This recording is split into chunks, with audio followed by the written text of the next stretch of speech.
Say it louder. Say it shouter. Salam alaikum. Assalam alaikum. Salam alaikum. Assalam alaikum.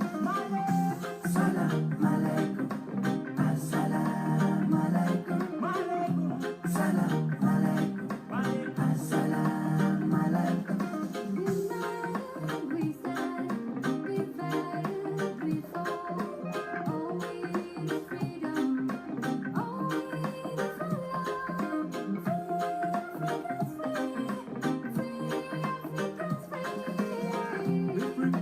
Free from slavery, free from slavery, free as a from the slavery, free as a from the slavery, free as a from the slavery, free from slavery, free from slavery. Yeah. we're here to speak the word, we're here to stop the war, we're here to speak the word, we're here to stop the war, we're here to speak the word, we're here to stop the war. Salam alaikum. Assalam alaikum. Salam alaikum. Assalam alaikum. Salam alaikum. Assalam alaikum. Salam alaikum. Assalam alaikum.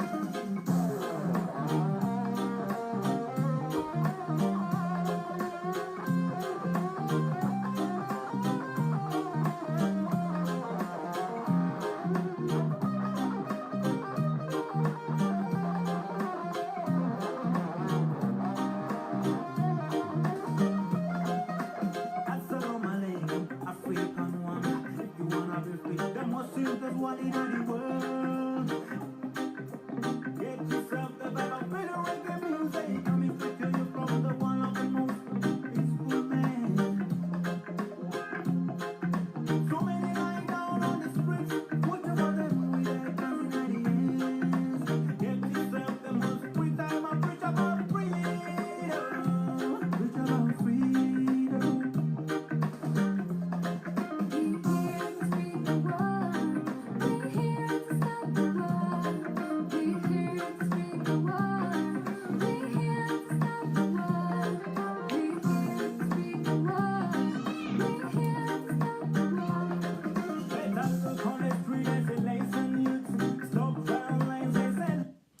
Good morning, good afternoon, good evening, wherever you are. This is Concerned Citizen of South Sudan. Is on back again on March 9, 2019. I welcome our viewers around the world. This is Jongkor Mayol with the weekly episode of Concerned Citizen of South Sudan. Of course, you know, tonight we are going to discuss very, very important hot topics here. We have a panel will join us momentarily. Outspoken South Sudanese, you know, will join our program as well.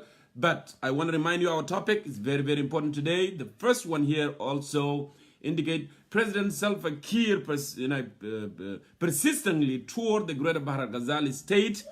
What is behind the move? That's our top question here tonight. We are going to interact, discuss it together. Also, is IGAD planning and confinement for the leader of National Salvation Front, NAS, Thomas Cirillo, after a strongly worded intimidation letter last week? We will focus, we'll shed, you know, light on that also. And we have on the program, is South Sudan trying to build a new allies in the region of East Africa? After a quick visit from Ethiopian Prime Minister Abiy Ahmed and also Eritrean President Asias Aforgie, Juba last week. That's another topic here. We are going to discuss it tonight together. And furthermore, President Kiir asked the two leaders, Ethiopia Eritrea, to help lobby West for fund implementing peace agreement. Is President Kiir really desperate need on that fund? Is he in that situation? So all this combination we are going to discuss, and also don't forget that we are going to bring about the meeting, you know, between the envoy of IGAD to South Sudan, peace agreement, Ismail Wise with Thomas Cirillo. It took place yesterday in Addis Ababa. We are going to talk about that too. What is the outcome? What happened on that meeting? We will be talking. Again, I welcome all of you. This is Concerned Citizen of South Sudan, the only place for the truth about South Sudan. Politics, please. This is no spin zone. I want you to remember, we cannot tolerate any insults whatsoever. We agree to disagree. That's fine. That's how politics work. But I will not tolerate for you to insult my guests or to insult anyone on the program. I welcome you one more time to our program. Thank you so much for tuning in wherever you are. This is Concerned Citizen of South Sudan. Let's go and bring in our concern. Let me go ahead and play a little bit of music here while I'm going to go ahead, and call those who are ready, to join the program. Thank you. So let me go ahead and do this here. Let me play Abiy Ahmed with Others African. I'm proud of this song as well.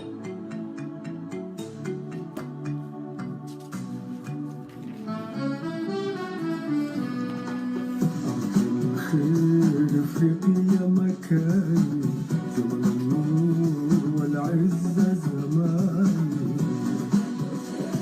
افريقيا مكاني زمن النور والعزة زماني أرض الخير افريقيا مكاني زمن النور والعزة زماني افريقيا مكاني. Go ahead, send in your requests and I'll bring you in here. I saw you, my dear brothers, Emmanuel Ajawin. You will be part of the program as well as we are discussing these very important topics tonight.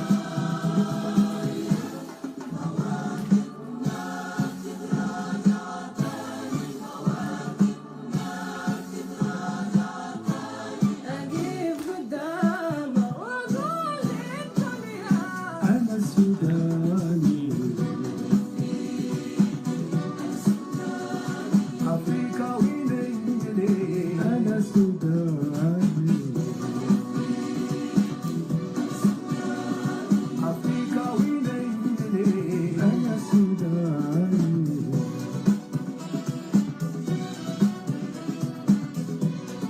If you cannot send in a request, you may go ahead and type it to be called, and I will do so.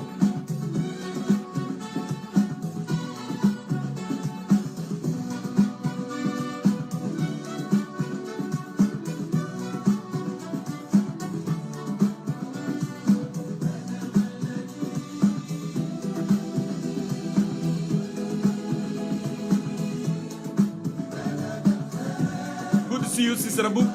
Welcome on board. Welcome to Concerned Citizen of South Sudan.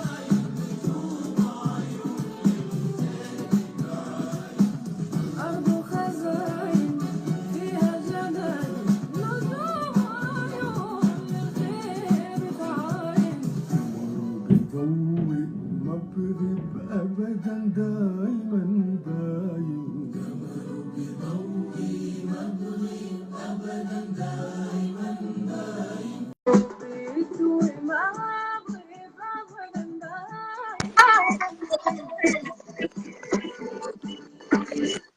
Dr. Francis, see you. Go ahead. You don't have to have an echo on the background there. Thank you so much for joining us, Dr. Francis. How are you doing tonight, sir? Yeah, I'm fine. And how are you? Good to see you. I know that last week I was absent because my wife actually was sick severely, and thank God, she's now doing very well. And I took a little trip after she got out of the hospital. We went to Vancouver, Canada, and we spent a quality time with the family. So one more time, welcome to Concerned Citizen of South Sudan. I read out the topics of today. You hear it loud and clear. So what is your intake, Dr. Francis? Yeah, first of all, sorry for the sickness of your wife. And then also, I would like to take this opportunity and to say to your wife and to all women of South Sudan and all women in the world, happy International Women's Day. Absolutely. Absolutely. Thank you. So now we have 4 items we wanted to talk about tonight. President Kiir's visit to Greater Bhar Gazel state has been persistently touring, and it was cut short. When Prime Minister of Ethiopia and President of Eritrea, Asias Aforgie, visited Juba last week, so he came back. So what is the behind, visit of President Salva Kiir to Greater Bhar Gazel? That's one question. The second question here: is IGAD planning a confinement for the leader of National Salvation, Thomas Cirillo, because we have seen the letters. The letter was so strong and worded, intimidating. So is IGAD planning a confinement or what's going on? So that's second question. And also, is South Sudan trying to build a new alliance with Eastern African region of Ethiopia and Eritrea? Because we have seen there is something going on, dynamic right there with this visit. They skipped Khartoum and they went to Juba. So we wanted to shed light on that also. And furthermore, President Kiir asked the two leaders, Eritrea, Ethiopia, to lobby the West so they can fund peace process in South Sudan. Is he really in desperate need of that funding? To as Ethiopia and Eritrea, عشان يكون حلقة وسط بينه وبين الوest. So Dr. Francis, welcome on board one more time. The floor is yours. Yeah, thank you so much, Brother Jongkor, for giving me this opportunity, and thank you for all the viewers that has tuned in. Let us start with the visit of President Salva Kiir to Bhar Gazel. Yes. So there is a lot of change that happened actually in terms of the support for the President Salva Kiir. We all know that President Salva Kiir in 2004, when they had a conflict with the late chairman, Dr. Jongkor and the Mabior, and all the people who supported Salva Kiir was all of them originated from Bhar Gazel. So Bhar Gazel can be considered as a strong hold of Salva Kiir. So, and accordingly, because there is a lot of change that is going on in Bhar Gazel, for example, when you look to after their conflict with Malong, and then people going to make peace until actually Malong move and form a movement. And according to that, the security agents, they start targeting the son and daughter of a will.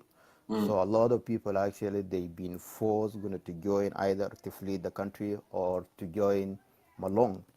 So because actually of this policy of the government against the son and daughter of a will, a lot of them actually, they have decided to join Malong. So Malong is gaining ground in the area, especially in the area of northern Bhar Gazel and Awil in particular. And also when you look, there is a lot of competition and rebellion that is coming up also. You look at those of Costina Garang, and then those of Son of Ayi also. So they have going to support us. When you come also to the area of Wow, you will see Usud Faratit and all these, and Nas also, they have going to some pocket in that area. So it's likely that the base of Salva Kiir, okay, is in danger. Has been And this is taken. why, yeah, he's in danger. And every time he's losing a lot of supporters. And therefore, the main objective of this visit, it was going to go and energize his base again and try to get the support of these people. Another thing also, you have seen just in 1.5 months, there were recruitment that were supposed to take place in Tuch area, and then the chief, they rejected that move. And also this is an alarming for the president also. That means even the Twitch area, there is some kind of disobedience, and there is some kind of hostile to the government, and that's why the president decided to go and mobilize all these area and to come to assure them that he need them and they need to work so that they can face the coming challenges. All right. So thank you so much for answering that question. Now move on to the second segment here. So what IGAD is doing when it comes to national salvation, because we have seen that they sent in a very strongly worded letter to Thomas Cirillo, the leaders of national salvation.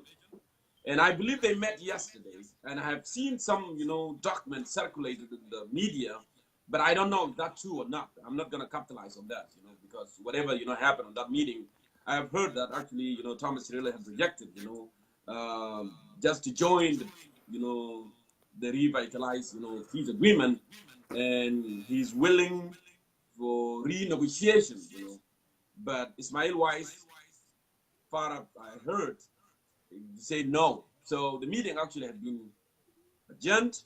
I don't know is that true or not, because I didn't get, a direct information from whatever, National Salvation. I have member of them. They will be speaking here momentarily in our program, and then they can, enlighten our people what's going on exactly with that meeting. So is IGAD planning a confinement like what they did to Dr. Riek Machar 2 years ago to Thomas Cirillo? Or what's going on? Why are they sending this strong worded letter?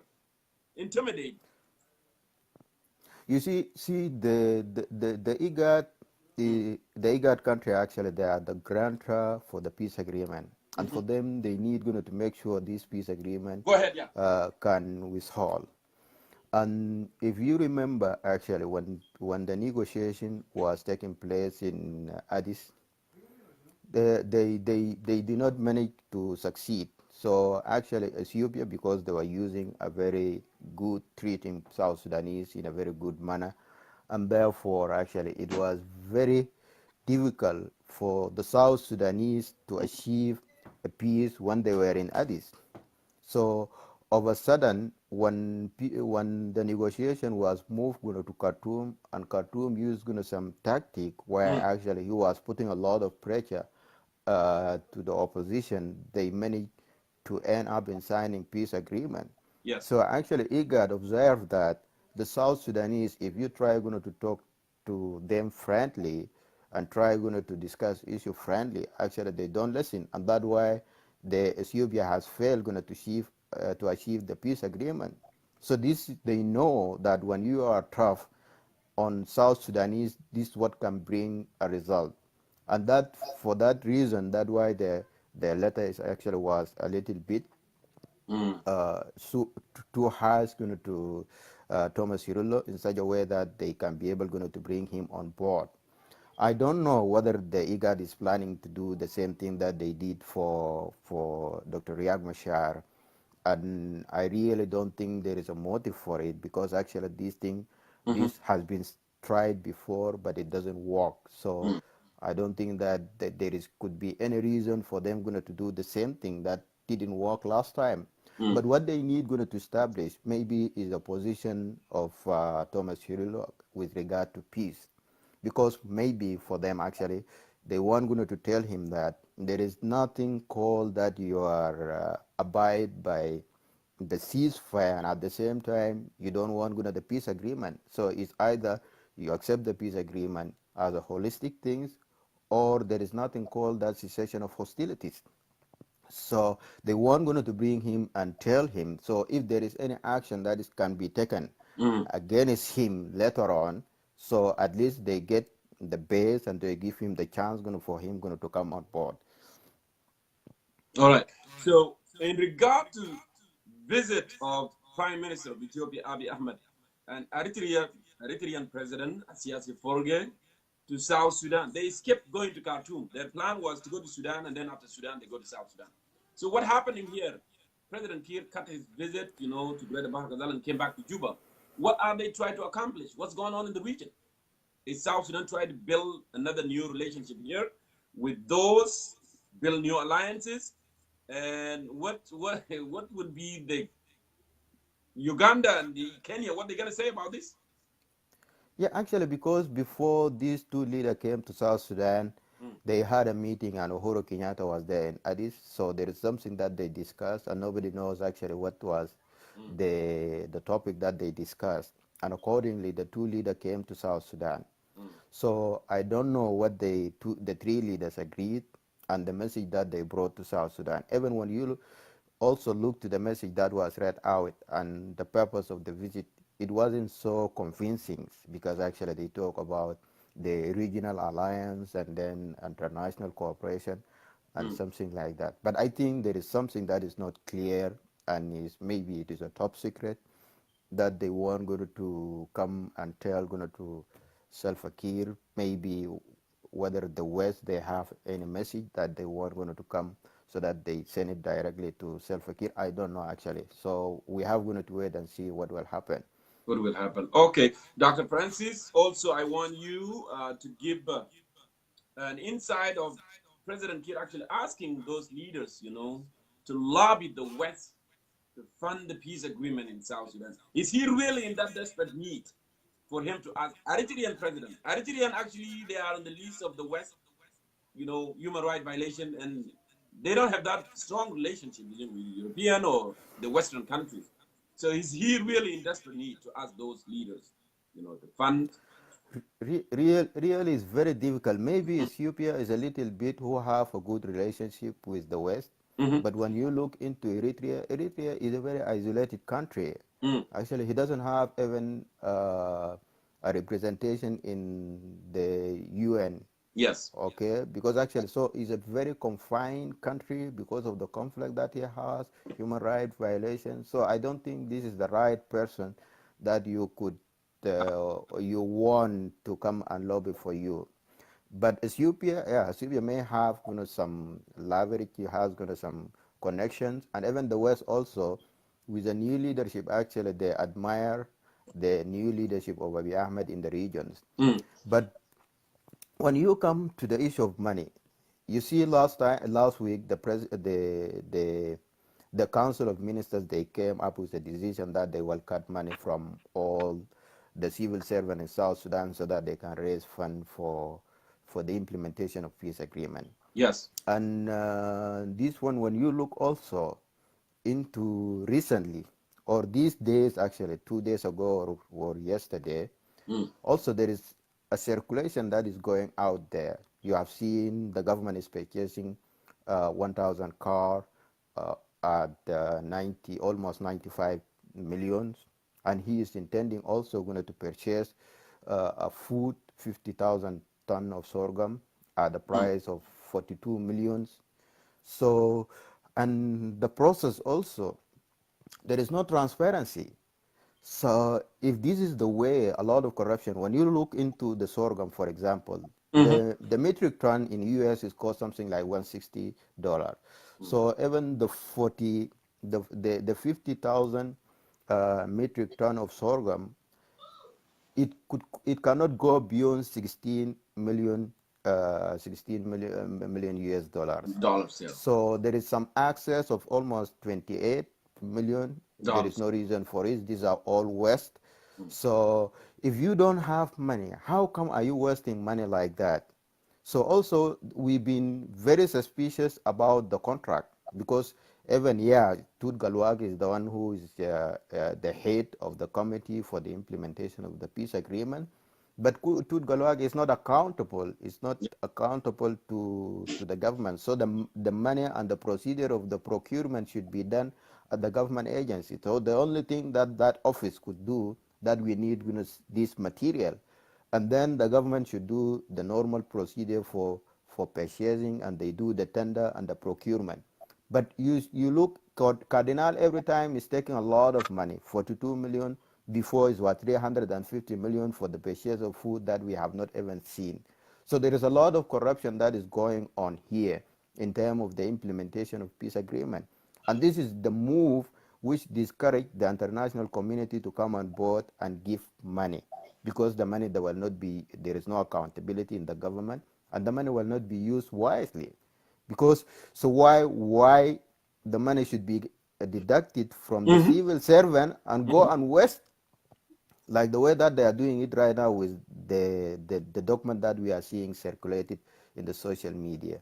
So I don't think the West would be able to give any money to the government, because the government is irresponsible unless there is accountability mechanism. Look, for example, For you going to the economy, to build the economy, you need to empower the national companies. Correct. And every time you are giving it to a foreign company. Look to the World Food Program, for example. What does World Food Program do? World Food Program purchase a food from those farmers, local farmer. Why World Food is doing that and the government is not doing this? And So World actually, Food, with that, with the World Food and World Vision, I share a clip, 2 days ago, and it reached like 12,000 from 1.7 thousand to 12,000 right now. In my hometown, World Vision is the only one that helping women actually to cultivate, even in summertime, so they can feed their children and send loved ones to their schools. You know, so I really, really, really appreciate what they're doing. And the government actually, this is the area that government is supposed to be investing. To have food sufficiency in the country, but they are not doing so. Now, Dr. Francis, before I let you go, I have to go back, to visit President Kiir to Greater Bhar Gazel. President Salva Kiir has been apologizing, tens of times. Every time apologize in Juba, apologize everywhere. But his apology always, it doesn't make sense because he apologized like he did in Wow. He said he apologized because his party is the one that caused a chaos in the country, right? All right. Why he's not sincere apologizing from the heart, what he has done himself, because I knew that, we all know that SPLM party got the country to the mess. And he's part of it. And he's also had a big part of it, because do you remember when he said that people have to raise their hand, and he said, going behind, closed door and vote within the SPLM party? Why is not bringing that issue that he's part of it? Who are those SPLM? Are the individuals, including himself? Why he's not talking about this? And why he's not apologizing for those protesters who were killed in 2012 in Wow? And by the way, for the record, for people to know, I used to support President Kiir until that moment, 2012, when the protesters were killing Wow. And I said, no, this guy is not good for the country. That's the time that I waived my support from President Kiir. So now I want you just to respond to this before I let you go. Go ahead. so to be honest with you, Jongkor, you see, this apology actually is not enough. So the only thing you see every time Salva Kiir is making a lot of excuse and is not taking any actions. So this one actually will not work. Look at, for example, when he was driving along the road, he went and tell people that actually he was not aware that the road was not constructed. And that is not true, by the way. Okay? So let us assume that one is a corruption. And we know all the ministers, from the first minister Nyandeng to the last one right now, all of them are there in Juba. But he will not dare going to take any action against those people if he was honest himself.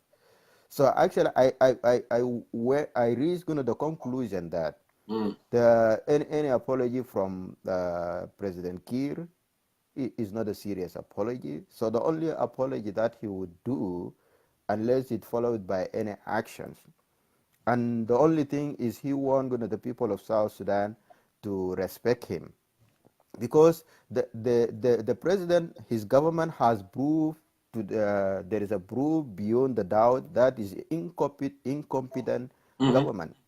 Okay, even for him, he acknowledged that in more than in more different occasions. Imagine there is no any government on the earth that cannot manage financial aspect. That there is no government on the earth that you cannot be asked about the economy in the country. He said that he doesn't want to be asked about the economy of the country. He acknowledged that his government, when they see money, their hand is shaking. They shake, yeah. And that why they are doing the contract exchanging oil for service. So these are all a proof beyond the doubt that the government of Salva Kiir is an incompetent government, and the people of South Sudan, they deserve a government that will actually fulfill, provide them with a security, provide them with a service. Imagine when the people of Terkeka ask him that they need clean water, they need school, they need hospital. These are right. And the government should be able to provide these things even without any citizen go and ask the government. But look what was his response. He said this, you guys, you have too much request. So if you cannot provide the basic need for the people, so why do you want to lead? Why do you want to be the president? Good question. So if you cannot be able to provide that one, you should excuse yourself and let somebody come in and deliver And to deal the with people, because the people, they need service and you cannot provide. So I don't know what kind of leadership that the Salva Kiir anymore, or what kind of time that he needs so that he can learn that the people that suffer. The only apology that we would accept for me is for him going to resign and let somebody come in. Dr. Francis, it's always good to have you, brother. Thank you so much, for your analysis and being part of Concerned Citizen of South Sudan here to speak to people of South Sudan. Thank you so much, and please stick around. We may bring you back if we need it in the program. Thank you so much, Dr. Francis. Okay, thank you. All right, let me move on here and see who are those who requested, and I can bring them in, and we can hear their insight as well. Send in your request. Send in your request, Jamal. I haven't seen your request so far. It looks like there are only 2 people sending requests, and I know we are going to be brief and quick so we can give an opportunity to more people, to speak up. So.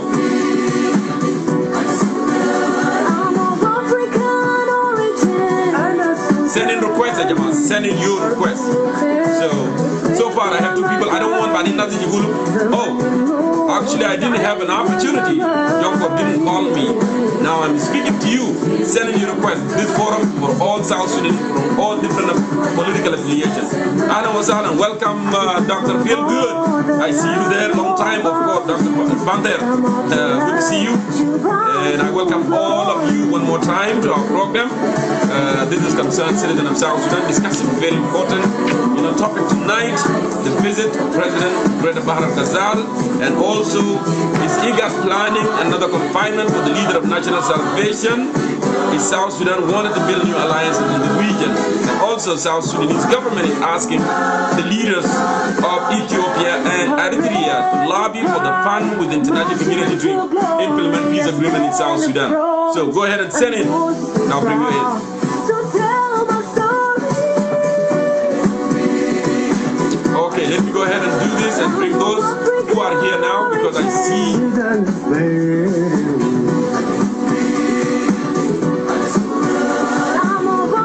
All right, I see that a call you requested, a call Chiki. I'm going to go ahead and bring you in and get here from you.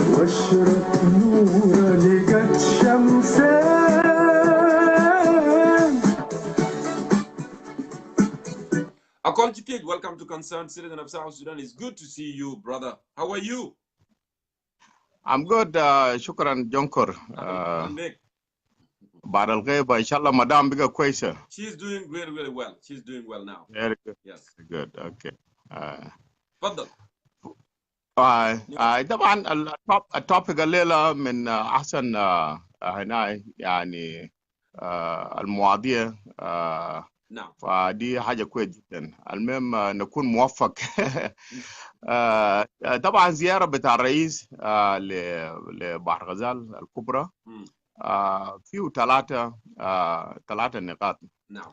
النقطة الأول طبعا دي زيارة عادية وش زين تأخر، يعني المفروض يكون فترة طويل حتى هنا الأعضاء بتاع الحركة كنا بنطالب. And why is it بحر غزال؟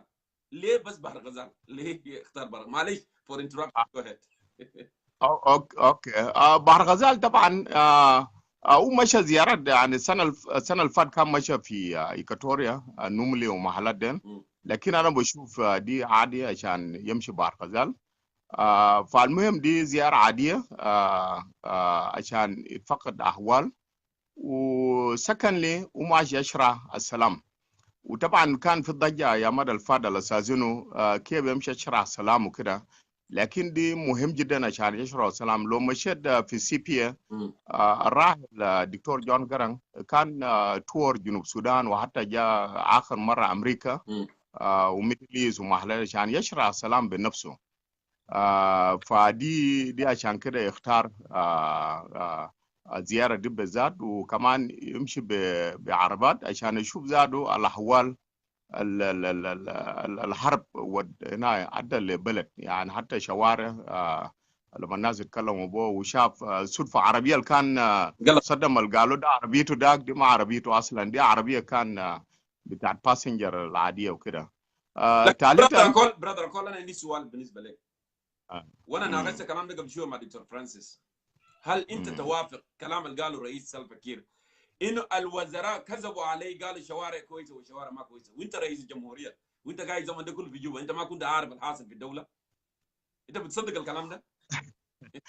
والله طبعا لا، انا بتفق معاه في الكلام ده طبعا. كلام ده ما ممكن، وكلام ده بيرجع في ارجمنت بتاعنا على اساس انه الحرب بينه حكومه له مثلا تقصير في شغل بتاع الشوارع، والكلام ده بيرجع مع قبل الحرب 2013 لانه جزء من المعارضه هم زادوا ريسبونسبل في شوارع، يعني سبيشال ماما نياندين كان اول وزير بتاع الطرق ما عمل اي شيء وكده. فدي ممكن كلام سياسي، لكن يعني دي مسؤوليه بتاعت الحكومه. سواء كان في حرب مفروض يعملوها لو ما كان في كوربشن، ويلا بعد ذاك يقولوا بين متمردين خربوا الشوارع ده.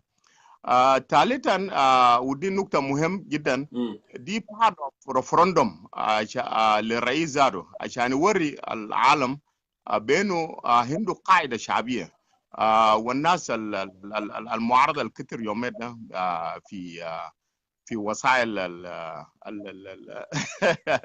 التواصل الاجتماعي وكده على اساس وعنده لسه بيس، ودي حاجه كويس يعني شفناه في من يرول من تركيكا، مع انه في ناس قالوا تركيكا كان عابر، لكن نازل كان بيتكلم تركيكا كان نقطه عابر، الكلام ده غلط لانه تركيكا واصلا بعيد مع شارع بتاع يرول وكده.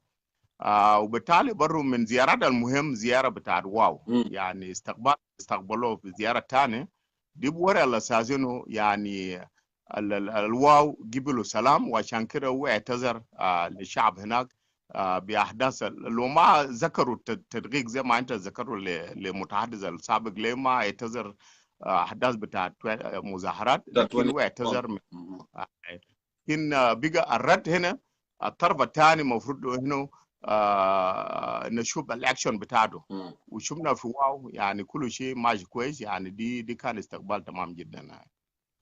اوكي شكرا. تعليقك على شنو على الموضوع بتاع ايجاد مع ناشونال سالفيشن، انه ليه يرسل الجواب شديد اللهجه بطريقه زي دي ويقول يا اخي there is no renegotiation، ما دارين يعمل renegotiation، they no reopen for the RCS. so how we gonna get to how this thing is gonna be inclusive؟ انت لو بس بتخطها كده يقول خلاص، زي ما على قول المثل زمان الحركه الشعبيه وكنت كان في الغابه بيجوك في بيتك بيشهدوك بيقول يا اخي ادينا ناكل، لكن انت ممكن تقول لا ما بدينا، وممكن تقول الكلام ده كيف يعني انت ترسل جواب تقول يا اخي تعال لازم تيجي في ميتنج، وزول تقول له نو الميتنج الاتفاقيه ده ما يفتحوا وما في negotiation وما في reopen and all these things. how is going to be inclusive؟ the one aspect too you know. طبعا بالنسبه للزياره بتاعت رئيس الوزراء ابي واثيوبيا والرساله اللي هم جابوها دي مهم جدا، لانه طبعا الناس بقياده بتاع توماس و part of reconciliation agreement هو مضى الجانب المهم بتاعت hostilities وقف الاطلاق النار، لكن منه جاء اتراجع. نعم. فحسا عشان حكومه لانه هو من طرف بتاعه ملس في الاتفاقيه، فعشان كده الحكومه قرر على اساس انه ما يقدر لو داير هيبدا محل اللي كان الناس وقفوا فيه، لانه الاتفاقيه خطى خطوات كبيره جدا، وشهر 5 قريبه هيشغلوا حكومه وكل معارضه موجودين في جوبا.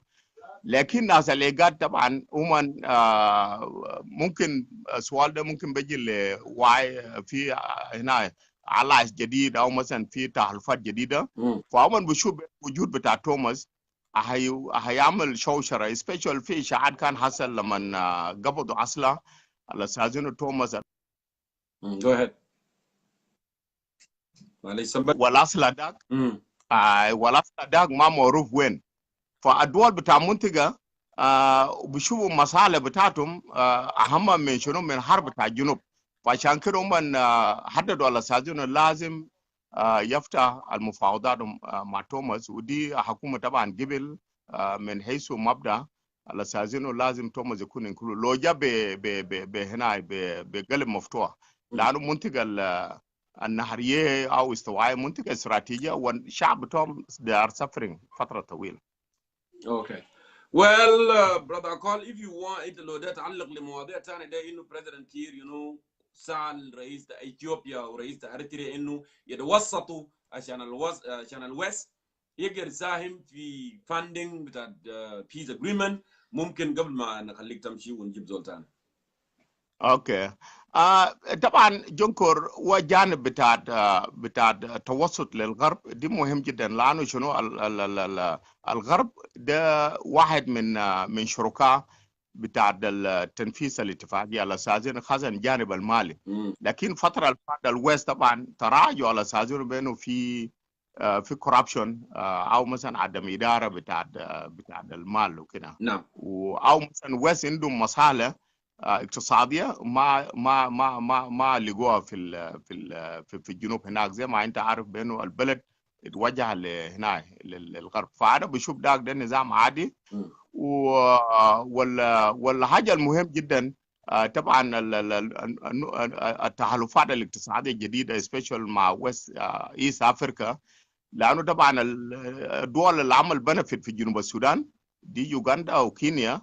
عندما خرطوم قفل الحدود بتاعته قبل استفتاء بتاع الريفرندوم، فلما شافوا حرب بتاع 2013 و 2015 يوغندا والكينيا خسروا ريفينيو كتير، لانه بنوكم يا كانوا مسيطرين والشركات بتاعهم يا كانوا مسيطرين.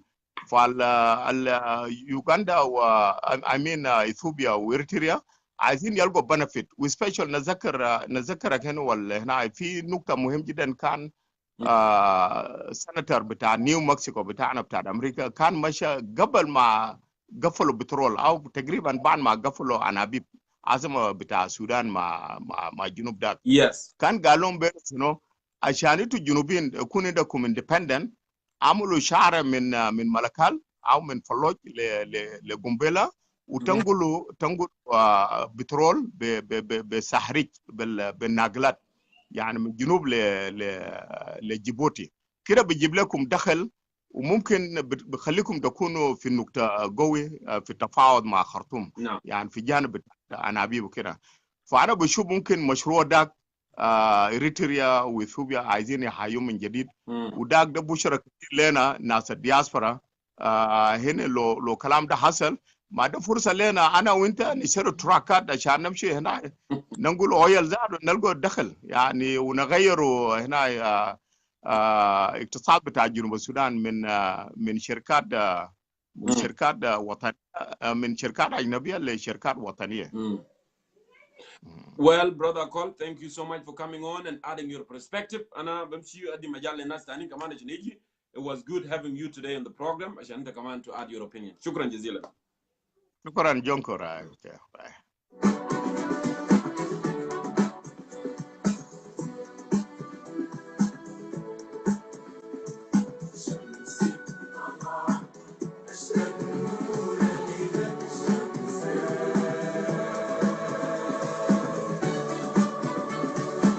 Alright, I welcome those who انضموا إلينا مرة أخرى. طبعا this is concerned citizen of South Sudan, and I have seen somebody there asking who is Jongkor and what he does. Is he a political analyst or is he a volunteer? What he does, he needs somebody to tell him. I invite you, my dear brother, the one that asking about me, to visit our website at www.CCSS/unite.com. You can learn more about concerned citizen of South Sudan. You can learn more about myself. You know, yes, I am a volunteer. I am an advocate for what's going on in our country, South Sudan. If you don't know that, if you are a South Sudanese, actually you should know a little bit about myself, because I started this thing, 2 years ago, and I'm still continuing doing this. But I invite you to go ahead and visit our website so you can learn more and more. Thank you. Let me go ahead and see who is next. Line.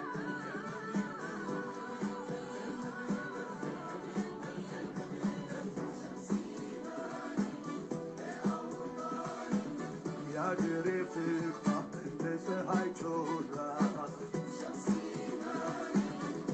me go ahead and call Nicola Emmanuel. Nicola Emmanuel, I'm calling you. Hopefully the network will cooperate so you can have your perspective. Welcome to Concerned Citizen of South Sudan. The floor is yours, sir. Go ahead. Yeah, thank you, brother. You give me opportunity, chance for your show. Mm-hmm. Thank you to all the viewers who watch your show. أنا بشكرك مقدم again, Jongkor. I think it's the second time I enjoy for your Yes, show. it is, yes. Yeah. وأنا مبسوط جدا. تفضل. Can I ask you a question? أسألك سؤال بسيط بس before I go on. Go ahead. بس السؤال ده بكون outside the show. لو أنت قلت لا I can stop go on يعني مش مجبور. It is outside the show? Yeah, something happened last show you did.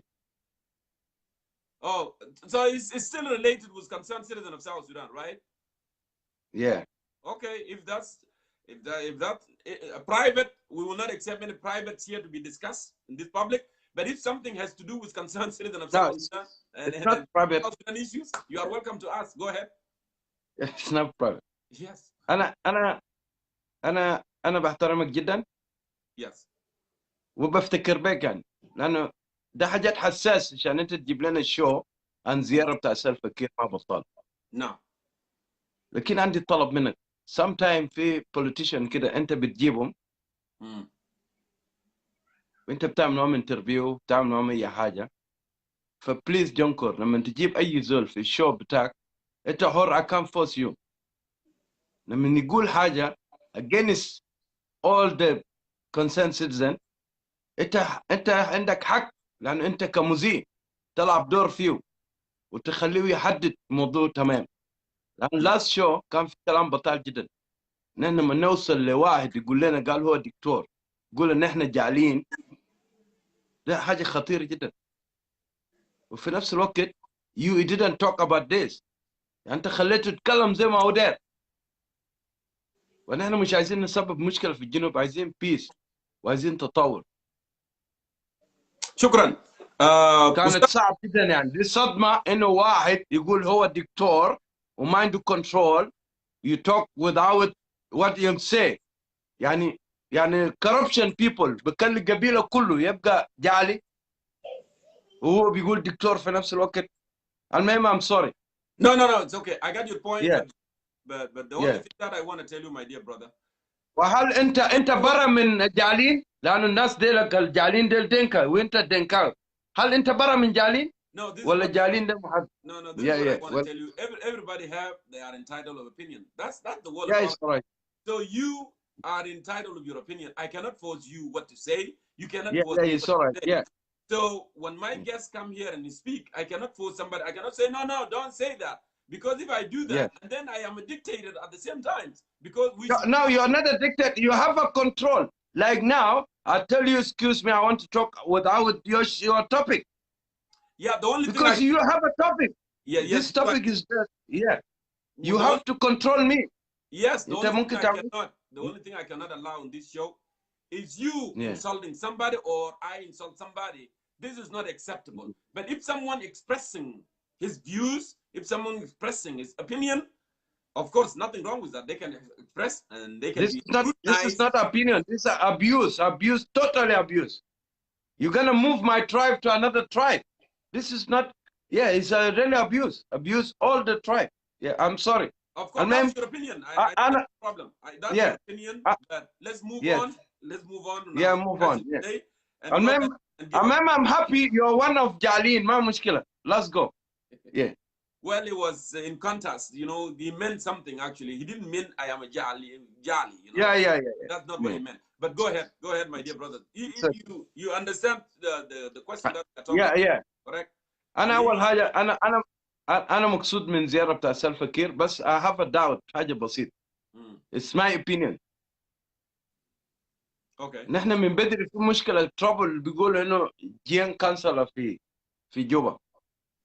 في ناس قبل لير، في ناس دكتور عمون، في ناس a lot of people. Yes. Now, Salva Kiir, he bring Majanga God. Only. جابوا في بار غزال. عايزين نفهم هو بيعمل campaign للnext election لمجانا God يبقى رئيس للجنوب ولا what happened? Why وانيجا ما جماعة؟ Good question. Why في ها؟ Good question. Yeah. في a lot of ministers وجين ذاته لأننا تعبانين كل مرة بقول جين كانسل ده. Why he didn't come with Salva? لأننا بندفع طبعا تا جين كانسل now. نحن كجين أي زول بيتكلم about them. Okay? هو جاب مجانا God now.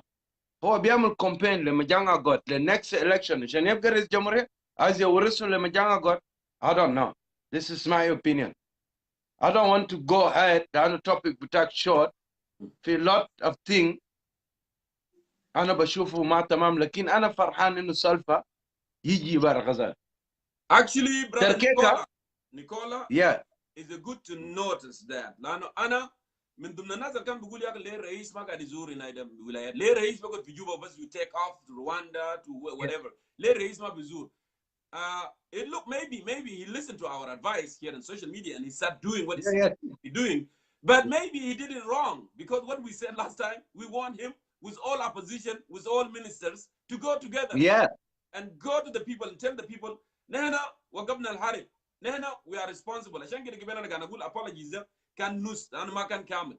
لأن أنت you apologize and make action like Dr. Francis said. Dr. Francis قبل قال شنو أنت you apologize and make action. Why he didn't wait for Dr. Riek Machar and Waniga and others, and then they can go together عشان show the spirit of unity, a spirit of togetherness. إنه مثلا نحن خلاص نحن ما لنا شاكل. إحنا جايين لكم نقول لهم يا جماعة نقول لكم نحن عملنا مشكلة، لكننا نحن أخوان. We want to build this country. We want to move forward. Why he rush? Why he rush to do it by his own? The question that is good because in the good is he campaigning? Is he trying to energize the base? That's what he wants to do. We don't know, you know. But anyway, it was not done in a way that's supposed, you know, to make people of South Sudan satisfied. Go ahead and finish your point. Me, I'm a supporter government 100%. I can't change.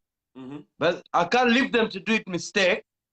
أنا حتى لو بقيت supporter مش هخليهم يعمل غلط وأنا supporter. أنا ما بيعمل change. I'm a supporter government. بس زيارة ده فيه a lot of mistake. المفروض يجي مع وزراء كله، يجي مع الناس كله. وopposition. Yes. وopposition كله. عشان حتى حتى مود الطرق السالو منه ده ما نياندين في جوبا. ما كان يقول straight away ده كان مسؤولية نياندين عشان نياندين يعمل explain to ان احنا كلنا. يعني انا كده هو بيجاوب حاجة ما حق. هو كده بيعمل cover للناس دين. He still بيعمل لهم cover. المهم جونكور أنا في a lot of question ممكن أنا نسأله بس ده ندي فرص لأخوان. بس أنا فرحان إنه هو جاب بار غزال. بس جي ما مشجع بالنسبة لي أنا كسبورتر بتاع government. أنا كنت داير يجي مع مينستر كله مع دكتور رياض مachar مع ناس أيو مع المجار ما ده كله. عشان الموضوع ده ينتهي. True. You need to start the new life. Yes. يعني هو لو كان we need to start. Nobody can go back and start a new beginning. But we can start now and have a new ending. But we need to start with sincerity. And that's why I said from the beginning, he was not sincere in what he does. لأن أنت لو أنت sincere دايما, you do it right. And I'm glad that you spoke from your heart. لأن good نحن نتكلم من قلوبنا, نقول حقيقة. ما نسكت بو.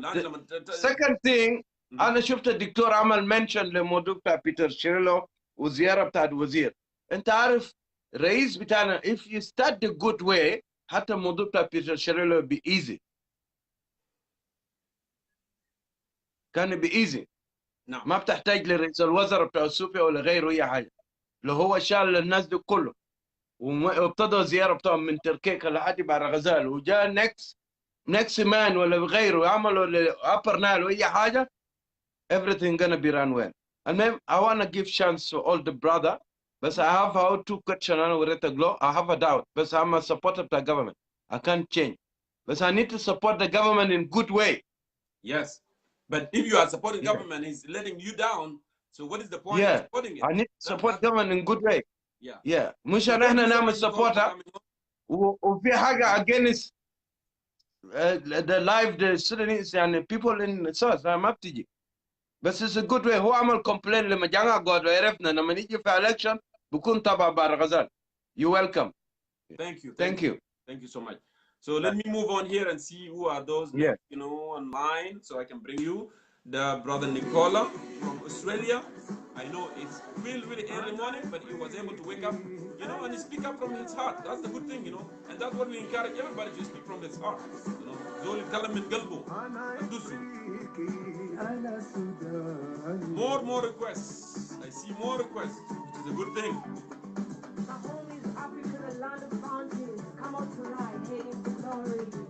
Okay, Tuj quick, I'm calling you right now, Tuj. I hope Akim Dario will show up soon. Madame Suzanne Jambo and others, they will show up as well, so they can have an opportunity. Welcome to South Sudan. It's good to see you from the shiny state of Arizona. It's sunny there, right there, right? Another is 64 right now, or 65. Another government supporters here. Okay, welcome to Concerned Citizen of South Sudan one more time. And please, I need your insight. If you want me to read the topic again, I am more than happy to go and do so. Now, I was following you, and you have a lot of supporters there and the government. I think now they start pressing the button of angry face, but it's okay. They did not push any, they did not press any angry face. They Yeah. just, they did So surprise. Don't match it hassles. Go ahead. I have a thick skin, brother. Yeah, that's good. Good to know. Fadal. So, okay, which one we want to start with? Actually, we are talking here, four of them, President Kiir persistently toured the Greater Bhar Gazel. What is motive behind? That's one question. And the second question, is IGAD planning a confinement for the leader of National Salvation, Thomas Cirillo? Last week. Now. And is that what they wanted to do? And why they don't want to renegotiate peace agreement? Why they don't want peace agreement to be reopened in order to be inclusive?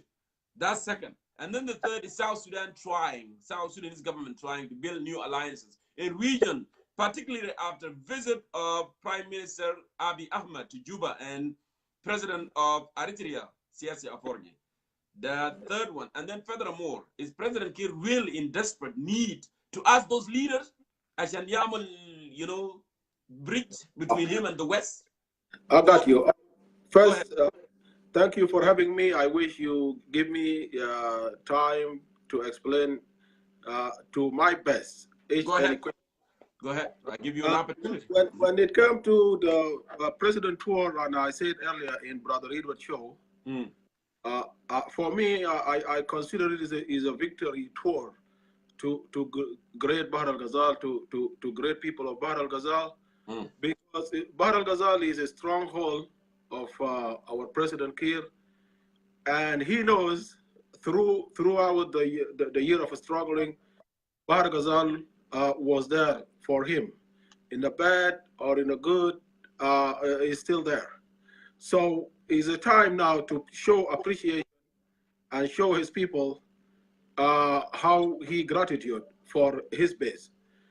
This is one. Number two, we are coming into a government of national unity, and we have election 2021. And with Bhar Gazel united, 100% behind the president, and we have our supporters, government supporters in Great Upper Nile and Great Equatoria, is a victory. And I'm going to repeat it, and I say it in the Edward show, it's going to be winning until people get bored of winning those government supporters. بس معلش وقفتك انا سمعت كلام من امباسدور سليمان دندره هنا انه جنرال توماس شيريلو actually جلس مع اسماعيل وايس اليوم which is امبارح طبعا 8 في اديس ابابا بعدين ما عارفين وصلوا لنتيجه في كلام كده circulated in the social media, but I wouldn't believe that because it didn't come directly from National Salvation. So I hope later National Salvation people will join us here in the show, and then they can enlighten our public what's going on exactly with that meeting. So go ahead, continue. So we are coming to a season election, and you as a leader and you are going to election, you need to unite your base behind you. There is no leader go an election with a shredded base. So it is important now to guarantee the unity of people of Bhar Gazel. It is important to establish peace among the leader of Bhar Gazel. And we are one step to create the unity of Bhar Gazel. I think if our president reached an agreement with Paul Malone, and Paul Malone come on board because he's one of great Bhar Gazel people, and our unity in Great Bhar Gazel could not be perfect without King Malone. No matter differences between him and the president, at the end of the day, they will come. And we in Bhar Gazel, we still remember the important role that King Malone played during the event of G1. So he went through fire, he went through a lot to save the president. If he were not from Bhar Gazel, I think he will never have done that. He did it in a good faith and loving of the president and the country. And that's why people of Bhar Gazel, we need our unity and we need King Paul Malone on board. The third one is that the notion that why President visiting Bhar Gazel, yeah, it's important to visit his base and united it, and we prepare for the upcoming what do you call interim period. So we want to be united and strong so we can face any challenges come. And I told you, we have our supporters in Upper Nile, we have our supporter in Equatoria, and when the election come, the president or whoever represent the SPLM he gonna have an easy win in upcoming election. This is regarding to the president to Bhar Gazel, and I call it a victory tour. And God bless the president, and I'm happy the way our people in Bhar Gazel welcoming the president and show him how supportive they are. It is good. And another thing, those great elders of Bhar Gazel or great elders of Jane Council of Elders, people try to put them as a villain, but they are a good people, and they are the pillar of our country. They are icons. So regardless to whatever you say, they are there, and they're going to be also a supporters to the government, guiding him and to lead people of South Sudan in this crucial time. So are you saying that Jane Council of Elders are the pillars? Yes, to me, that's my opinion. These are the pillars. What is the job of national there is no way, then? there's no way you can write or read the history of South Sudan without mentioning Abdul Alier. You cannot read the history of South Sudan without mentioning Bormalwan, Alwajo. These are great people, and I appreciate them, and I give them a big respect. And for me, as a young politician, my career could not be perfect without their blessing. This is our great. Are you trying to be a good boy, my dear brother? I'm always a good boy. I've never been a bad boy. Okay, continue on. Go on. So this is my opinion. Coming to Jane Council of Elders, you can say whatever you say, but this is how I look to them, and I have great respect for them. And I wish they will continue guiding the president and advising him to the best of our country. Okay, now, when it comes to apologies of president in WOW, and now, you differ with me, you said that what you mean sincere, right? I saw your comment before you got up here. So the incident of 2012, and I made this clear to everybody, that's what made me waive my support to President Salva Kiir, because things were happening in the country and he's not acting and he's not doing anything. So do you believe that President Kiir, apologized from his heart? Because he's not talking about his part too within the party. He keeps saying that my party is the one that caused the chaos in the country. But he's one of them. And he's the person that said, oh, in order to elect someone within the party chairman, we have to raise hand. While he knew that the referendum was done in a secret ballot, and it was credibly, worldwide, people spoke about it. So why he's not acknowledging his mistake here? Why is he acknowledging other people's mistake, and he's not acknowledging his own mistake within the party? Go ahead. I don't know, you guys in the opposition, what you guys want. The president, he apologized, and he acknowledged that the SPLM struggle on the power, that's the one caused the chaos in the country. what you guys did more than that. What his apologies as a head of state? You want to be sincere. As someone You who want him to. Do you want him to tear the tears, or you want him to cry in the public, or what do you want to do? No, he did the best. No, I don't want him to cry, but I want him to acknowledge his mistake, and I want him, he needs to tell people that this is what I have done, because he's the one that refused when his colleagues were calling political bureau to meet. He's the one that delayed everything, and he's the one that said it's going to be by raise of hand in the state of secret ballot, which is indicate that he was planning something behind the scene, and then when all this in fall, he went ahead and said, "Oh, they planned a coup," because he didn't want to leave the power. Listen to me. Who is the chairman of the SPLM party? Who is the commander-in-chief of South Sudan Defense Forces? Is President Kiir. When he say SPLM cause a chaos and put the country in this situation, that's include him.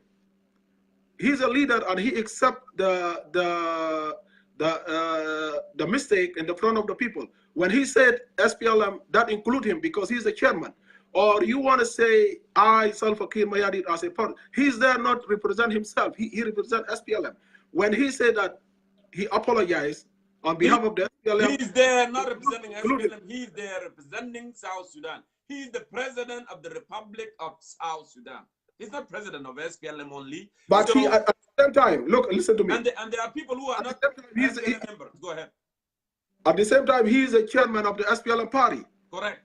If you have a party and you have a chairman speak, and he say, "We, this party, we destroy the country," that include him. He don't exclude him from the problem that SPLM caused in South Sudan. So for me, his apology was sincere and was genuine, and it comes from a leader who want to have a new direction and a new beginning for people of his country. I don't know what you guys want to come on a live show and say, "Hey, I do apologize myself for Kiir Mayardit," or what do you want? He did his best. It doesn't have to come live show. Anyway, let's move on. Yes. When we come to Cirillo, and I tell it a long time ago, this Cirillo thing, it never start. It's going in a very systematic way. If you remember, when Victor Waniga and Elia Lamaro in Yeriba, they say that SPLM will consider NAS a terrorist group. This is step one. The second one, before the letter of Ismail Wazi, there was a letter from the IGAD. They will consider those who are refusing to join the peace as a destructor of the peace. And the second one, and I tell you, and I'm going to repeat myself, there is a big meeting of countries of security, director of Ethiopia, Uganda, Kenya, and Sudan. And on those meetings, they agreed that there will be no any hostilities activities launched from any of these countries against one of these. It means that Cirillo will not have any access in any of the neighbor country operate or gather access or anything like that. Now come to the IGAD. The IGAD call him. And what is that for Cirillo? I'm going to say it. Cirillo, they want him to come in as long as he don't want to be a part of the government, but he will become a part of peace. And he will be coming in, and he bring all his people to talk about the good government, about federalism, and wait for the election. If he win, okay, he's going to be our leader. He's okay. And if he lost, that's the way it is. But until then, he will not have anything, because the power share has been distributed, and anybody got his share. He want to be there just not to fight or to cause any problem in the Greater Equatoria. The worst case scenario is going to be SPLM or South Sudan Defense Force is going to be upper handed to hunt him down, or the region too. If the ongoing meeting gone with the IGAD is failed, the choices are not good there for Cirillo. Maybe he'll be put in confinement. Maybe he gonna cut and upper hand it to South Sudan, but he have two options. He gonna choose from the bad and worst. The bad is that he is going to come into peace agreement, and he will not have any position, and he was waiting for the election. The worst, he going to be arrested in one of these countries and apprehended to government of South Sudan or put in confinement area. These two options are not good for Cirillo because he escaped a chance to be a part of this deal. And what it remains, the way I see it, is not good. Is that what the government is planning then? What do you say? Is that what government planning when you say that they're going to go What after? the government is planning to stabilize the region, to stop the war, especially the crises are going on Equatoria. People are moving to the neighbor countries because of the war. The war always has consequences. And what is going on in Equatoria now is one of the consequences of the war. Because when the bullet fly, the bullet doesn't differentiate this is a civilian or this is a soldier. Bullet just shoot and kill. That's why civilian caught in the middle of the fight.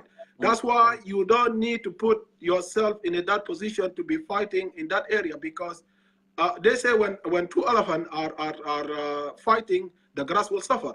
The two elephants now is the South Sudanese Defense Forces and the NAS, and the grass is our simple citizen of the Great Equatoria, the cut in the middle of the crossfire during the fighting between these. This is not good, but the government got to do what they got to do, and these are the indirect consequences of the war. All right. So now, we're done with that segment. Is South Sudan trying to build a new alliances with Ethiopia and Eritrea?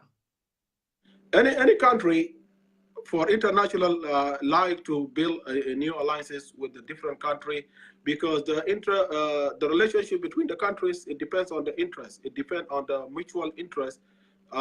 It's good to bring Ethiopia back into, Eritrea back into the political arena of East Africa.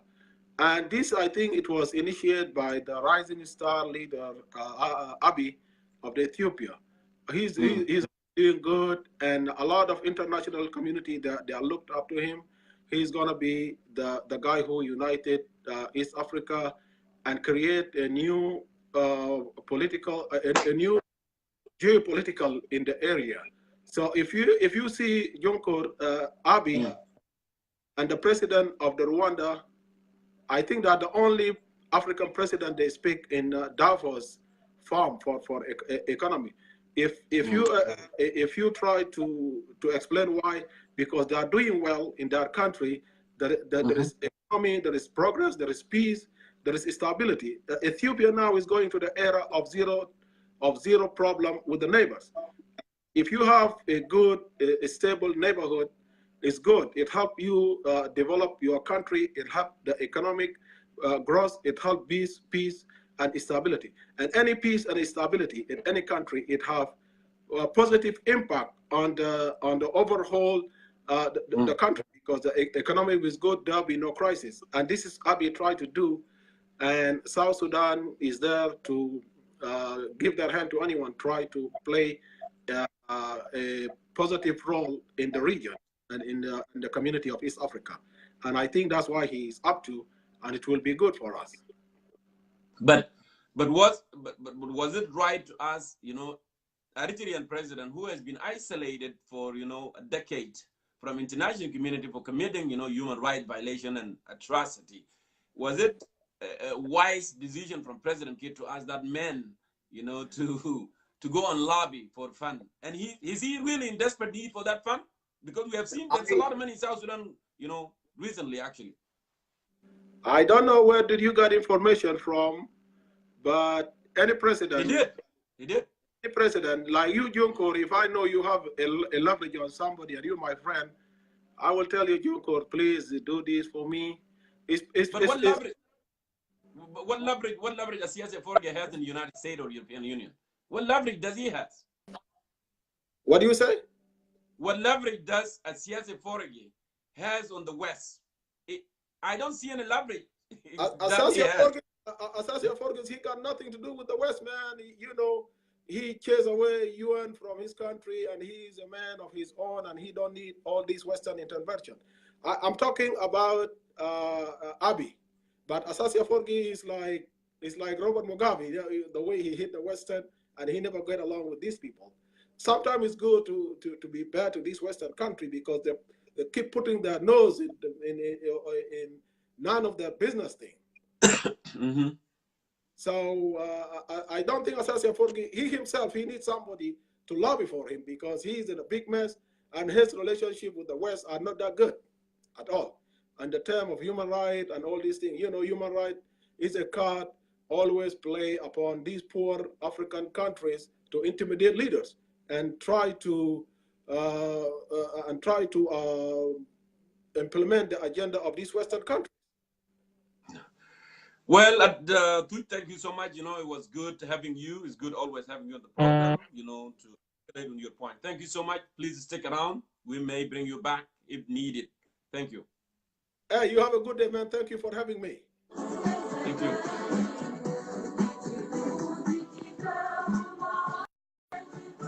All right, let me go ahead and see on my list how many I have.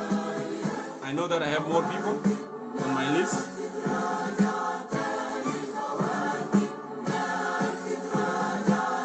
There is new people today. Adil Young. I'm gonna go ahead and call you. Adil Young. Adil Young, I'm calling you right now. Go ahead and answer. Hopefully it's gonna work.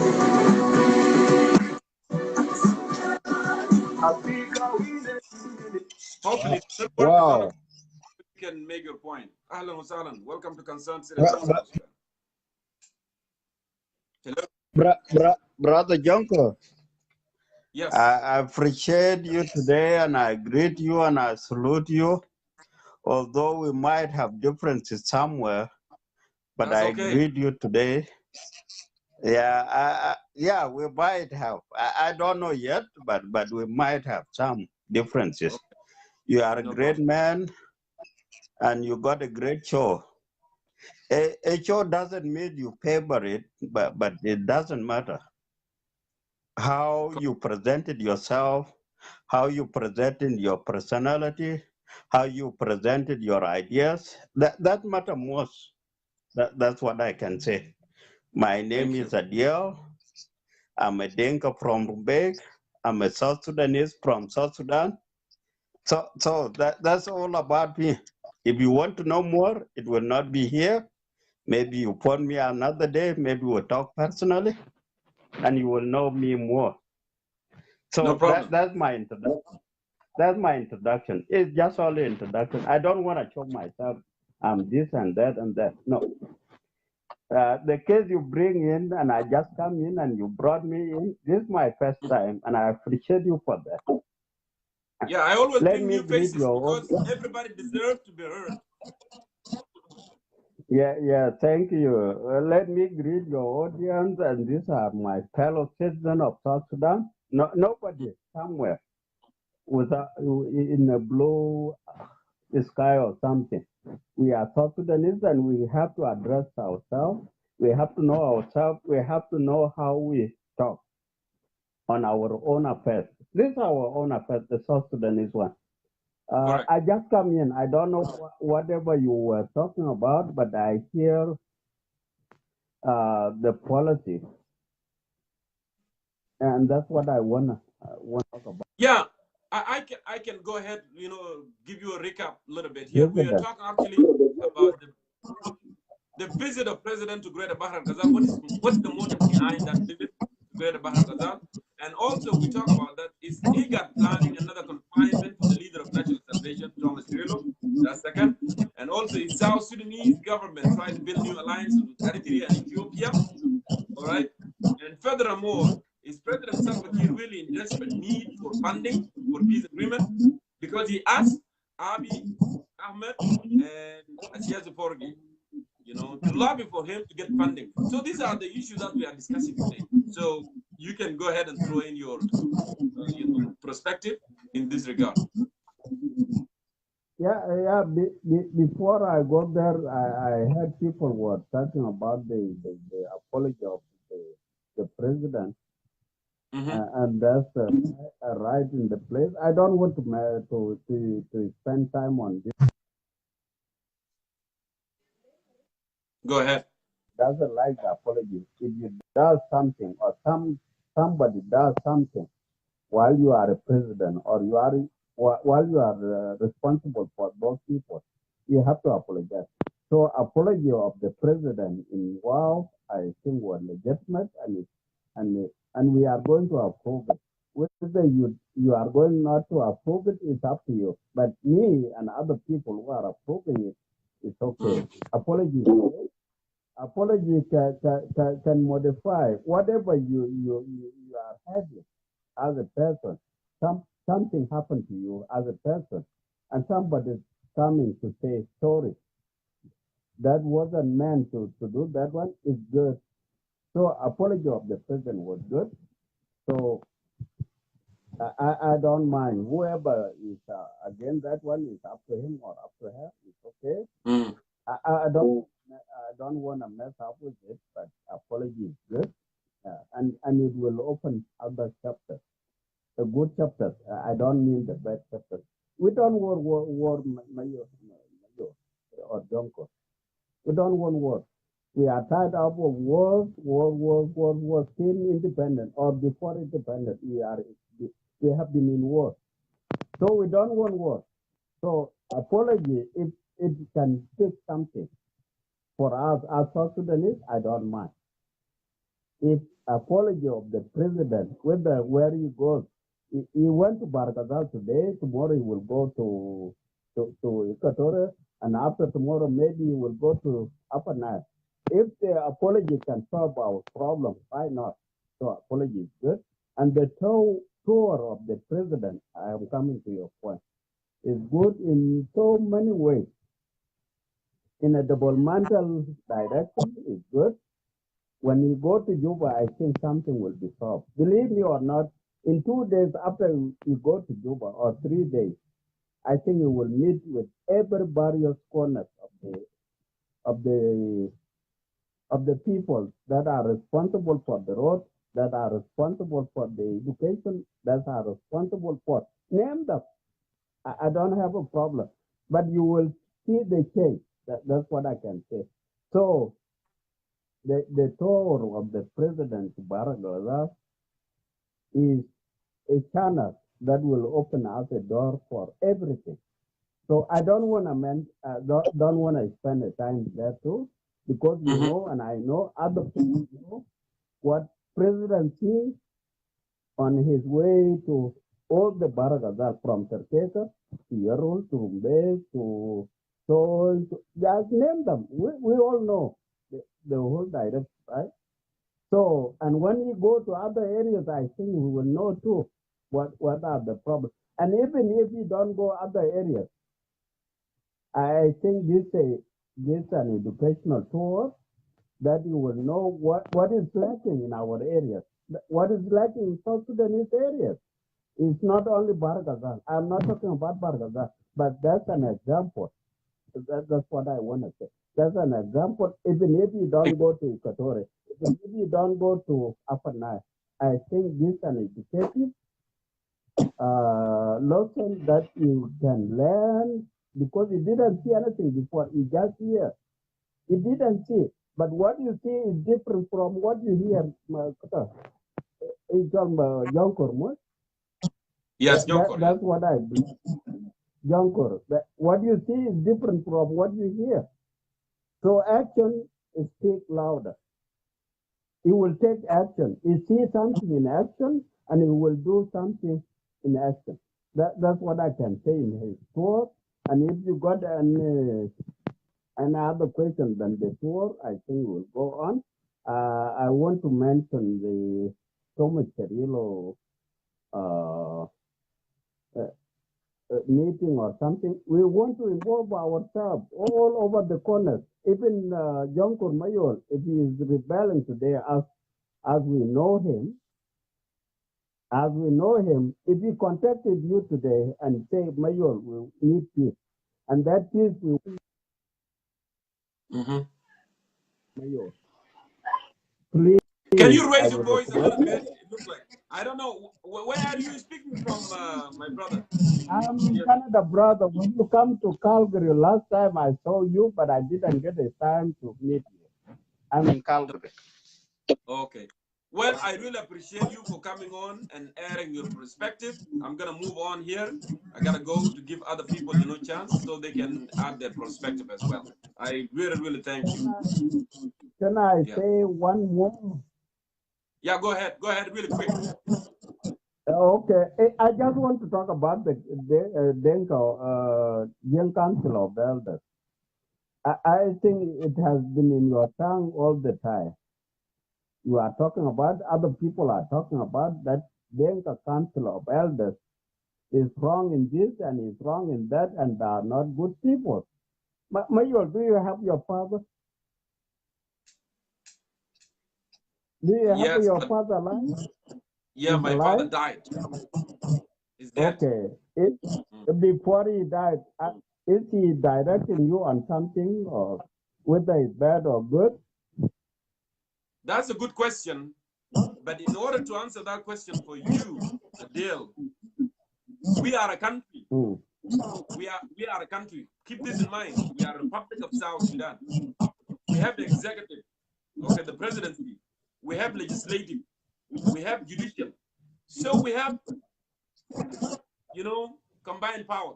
So there is a legislative, which is the parliament in the country. If president needs someone to advise him, there is a councillor. He has advisor, and he has national legislative. There is no need whatsoever to have something called Council of Nuer or Council of Denka or Council of Barrio or Council of whatever. You need to keep that in your mind. We are a country, right? So that argument, it doesn't add up. Yeah, that I have from my father. Yes, I can take advice from my father because that's private. He's the son of the father. But this is the country that have 12 millions, right? So two things don't go together, my dear brother. Okay, give me, let me finish. I will finish on this point, okay? Yeah, Just give me time. Is the father, that's what I asked you. Do you have father? And if you have father, as you said, you don't have now. My father died in 78. I don't have father too. Maybe your father died maybe soon, 90s or 2004. That's when I lost my father, 2004. Okay, you are relatively good more than me, so you know more your father more than me, and he advised you and he do everything for you. My father died when I was at grade 4. That's when my father died. So I didn't get more advice from him, maybe 2 or 3, that you have to be a man or something like that. What I want to say here, there is no community or there is no nation without big people or elder people. So if you are chasing away the Young Council of Elders or Nuer Council of Elders or the Equatorian Council of Elders, who are you going to be, brother, without the base? A base is your elders. So I don't know where are you coming up with Denka Council of Elders is not good and is doing this. There is no elder people that can destroy a country. Big people or older people always stick on the unity of the people, on the welfare of the people, on the welfare of the country. I don't know where you got this one. And I think where you are leading, Mayol, it's not good, and especially with the Young Council of Elders, you are against them for nothing. And I think you have to change your way, brother. I don't mind whether you are like it, you like No, it no, or no. not. You speak up your mind. It's okay. I don't have any problem. You speak up your mind. As I said from the beginning, we are a country. There is a difference between a country, okay, and private life. And yes, Where you can count the elders, are they not, yes, they're not inside the country? elders. Okay, listen, my brother. Unless you don't understand the structure of the government, if you understood the structure of the government, you will agree with me because we have legislative branch, we have legislative branch, which is the parliament, and president himself, he has advisors. He has a political advisor in the local government. He has a religious advisor. He has a foreign advisor, political and foreign. He has all advisors. So he doesn't need any other councils It doesn't need any council of Nuer. It doesn't need any council of Dinka, because this would be sort of a confusion. They are going to confuse what it does. You need to understand that point, my brother. You know, that's what I'm trying to get it into you. It's not because I'm trying to get rid of elders. Elders, they have their own job that they will do. Okay? If there's an elders for the community, okay, they can work in cultural things, you know, how to keep the heritage, how to keep the culture, and what we used to do. But it's not in politics, because the political structure is different. The country is different. So anyway, thank you so much. I gotta move on. I have a lot of time. I don't have a lot of time to say this. No, if you make an explanation and you want to cut me off because you make an explanation, I have to reply you back. There is no country without. There is no, unless you stop your explanation. If you explain, I have to come in for sure. So you No stop problem. explaining. If you want to give other people, stop explaining after me, and then we will stop there. Okay. The elders that we have with in South Sudan in general, Mayol, I think they are legitimate. And I think the government that you are defining, that is not for the elders and not for the young and not for everybody. I don't know how do you define the government. Government is for the people. You know that one very well. I think you define it several times. I hear you all the time. For the people and everybody for that one. If it is for the people, where you count the elders? And if you just bear out the elders that are not part of the people, is that correct? You still didn't understand. And they have the voice to talk, to speak out. These are part of the elders, and they are part of the people. Why I did ring not them out? deny them that they are not part of the society. I did not deny that. And We have a role to play. the voices that they are not legitimate to talk about the country affairs. Why are you doing that? So then should we abolish national legislative and have council of elders then take care of the national legislative? That's what you're telling me? Because we have that.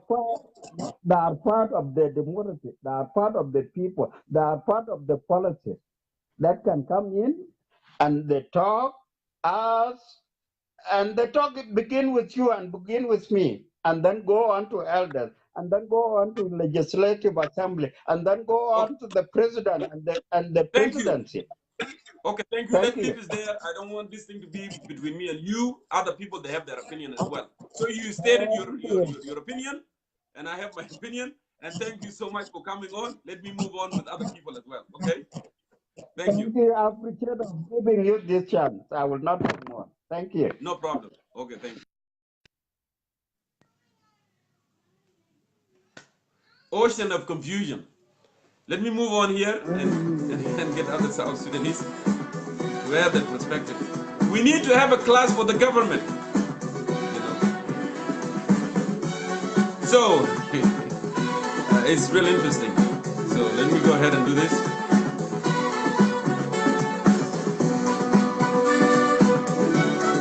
Okay, I see a lot of requests, which is a good thing. So many people, you know, requested. I'll bring you all. When I see a new face, actually I will give them an opportunity as well, like what I did with my brother here, Abil Kon. And yeah, I'll give you guys, you know, an opportunity when I see. Yes, of course, we need sort of, you know, a class on the government, so our people can differentiate what is the role of national legislative and what is the role of the executive and legislative and judicial. So we cannot mix up things, because it seems like this is all mixed, you know. And if we are not carefully, that's why we are in the ocean of confusion. Okay, Samantha, welcome to Concerned Citizen of South Sudan. How are you? Fine. How are you doing, Mr. Jongkor? I'm doing good. I'm doing great. Good to see you. Very good. Very good. Thank you. Thank you very much for calling me. And I also want to thank all the guests who have also come in to participate in the discussions for today's topic. Now, to begin, of course, topic number one is the tour of the president in Bhar Gazel.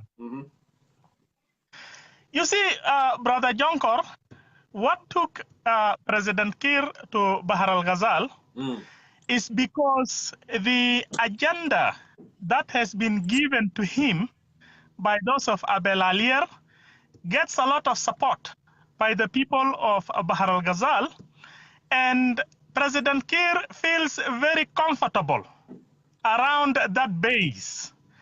Now, when I talk of the agenda of Abel Alier here, what am I talking about exactly? You see, Brother Jongkor, it is high time for South Sudanese to know that Barnamij Bitanas Abel Alier de ma bitana harre.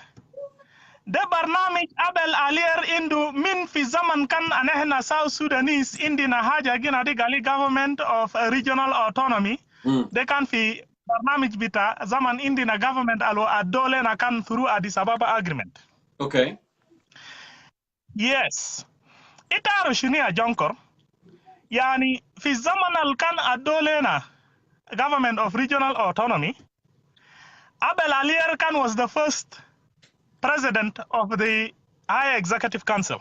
Okay. Okay? And Parliament kan zaman dak ya mujmu bitanas kan guiding fi Parliament ginari gali People's Regional Assembly. Koes? Abel Alier into tribal agenda min awkat dak. By the way, Abel Alier siyasat bitaw yaw initiated Kokora, by the way. You see, he was a very tribal person. Okay, while South Sudanese were trying to build South Sudan into a one solid body, Bitanas Algi face the north, Abel Alier instead Dikatiru Nas Moayanin Alma qualified fi Barlaman because he was very tribal. Okay. He even brought a chief of police, Kwes, min area Bitao, Zol Alma qualified. All right?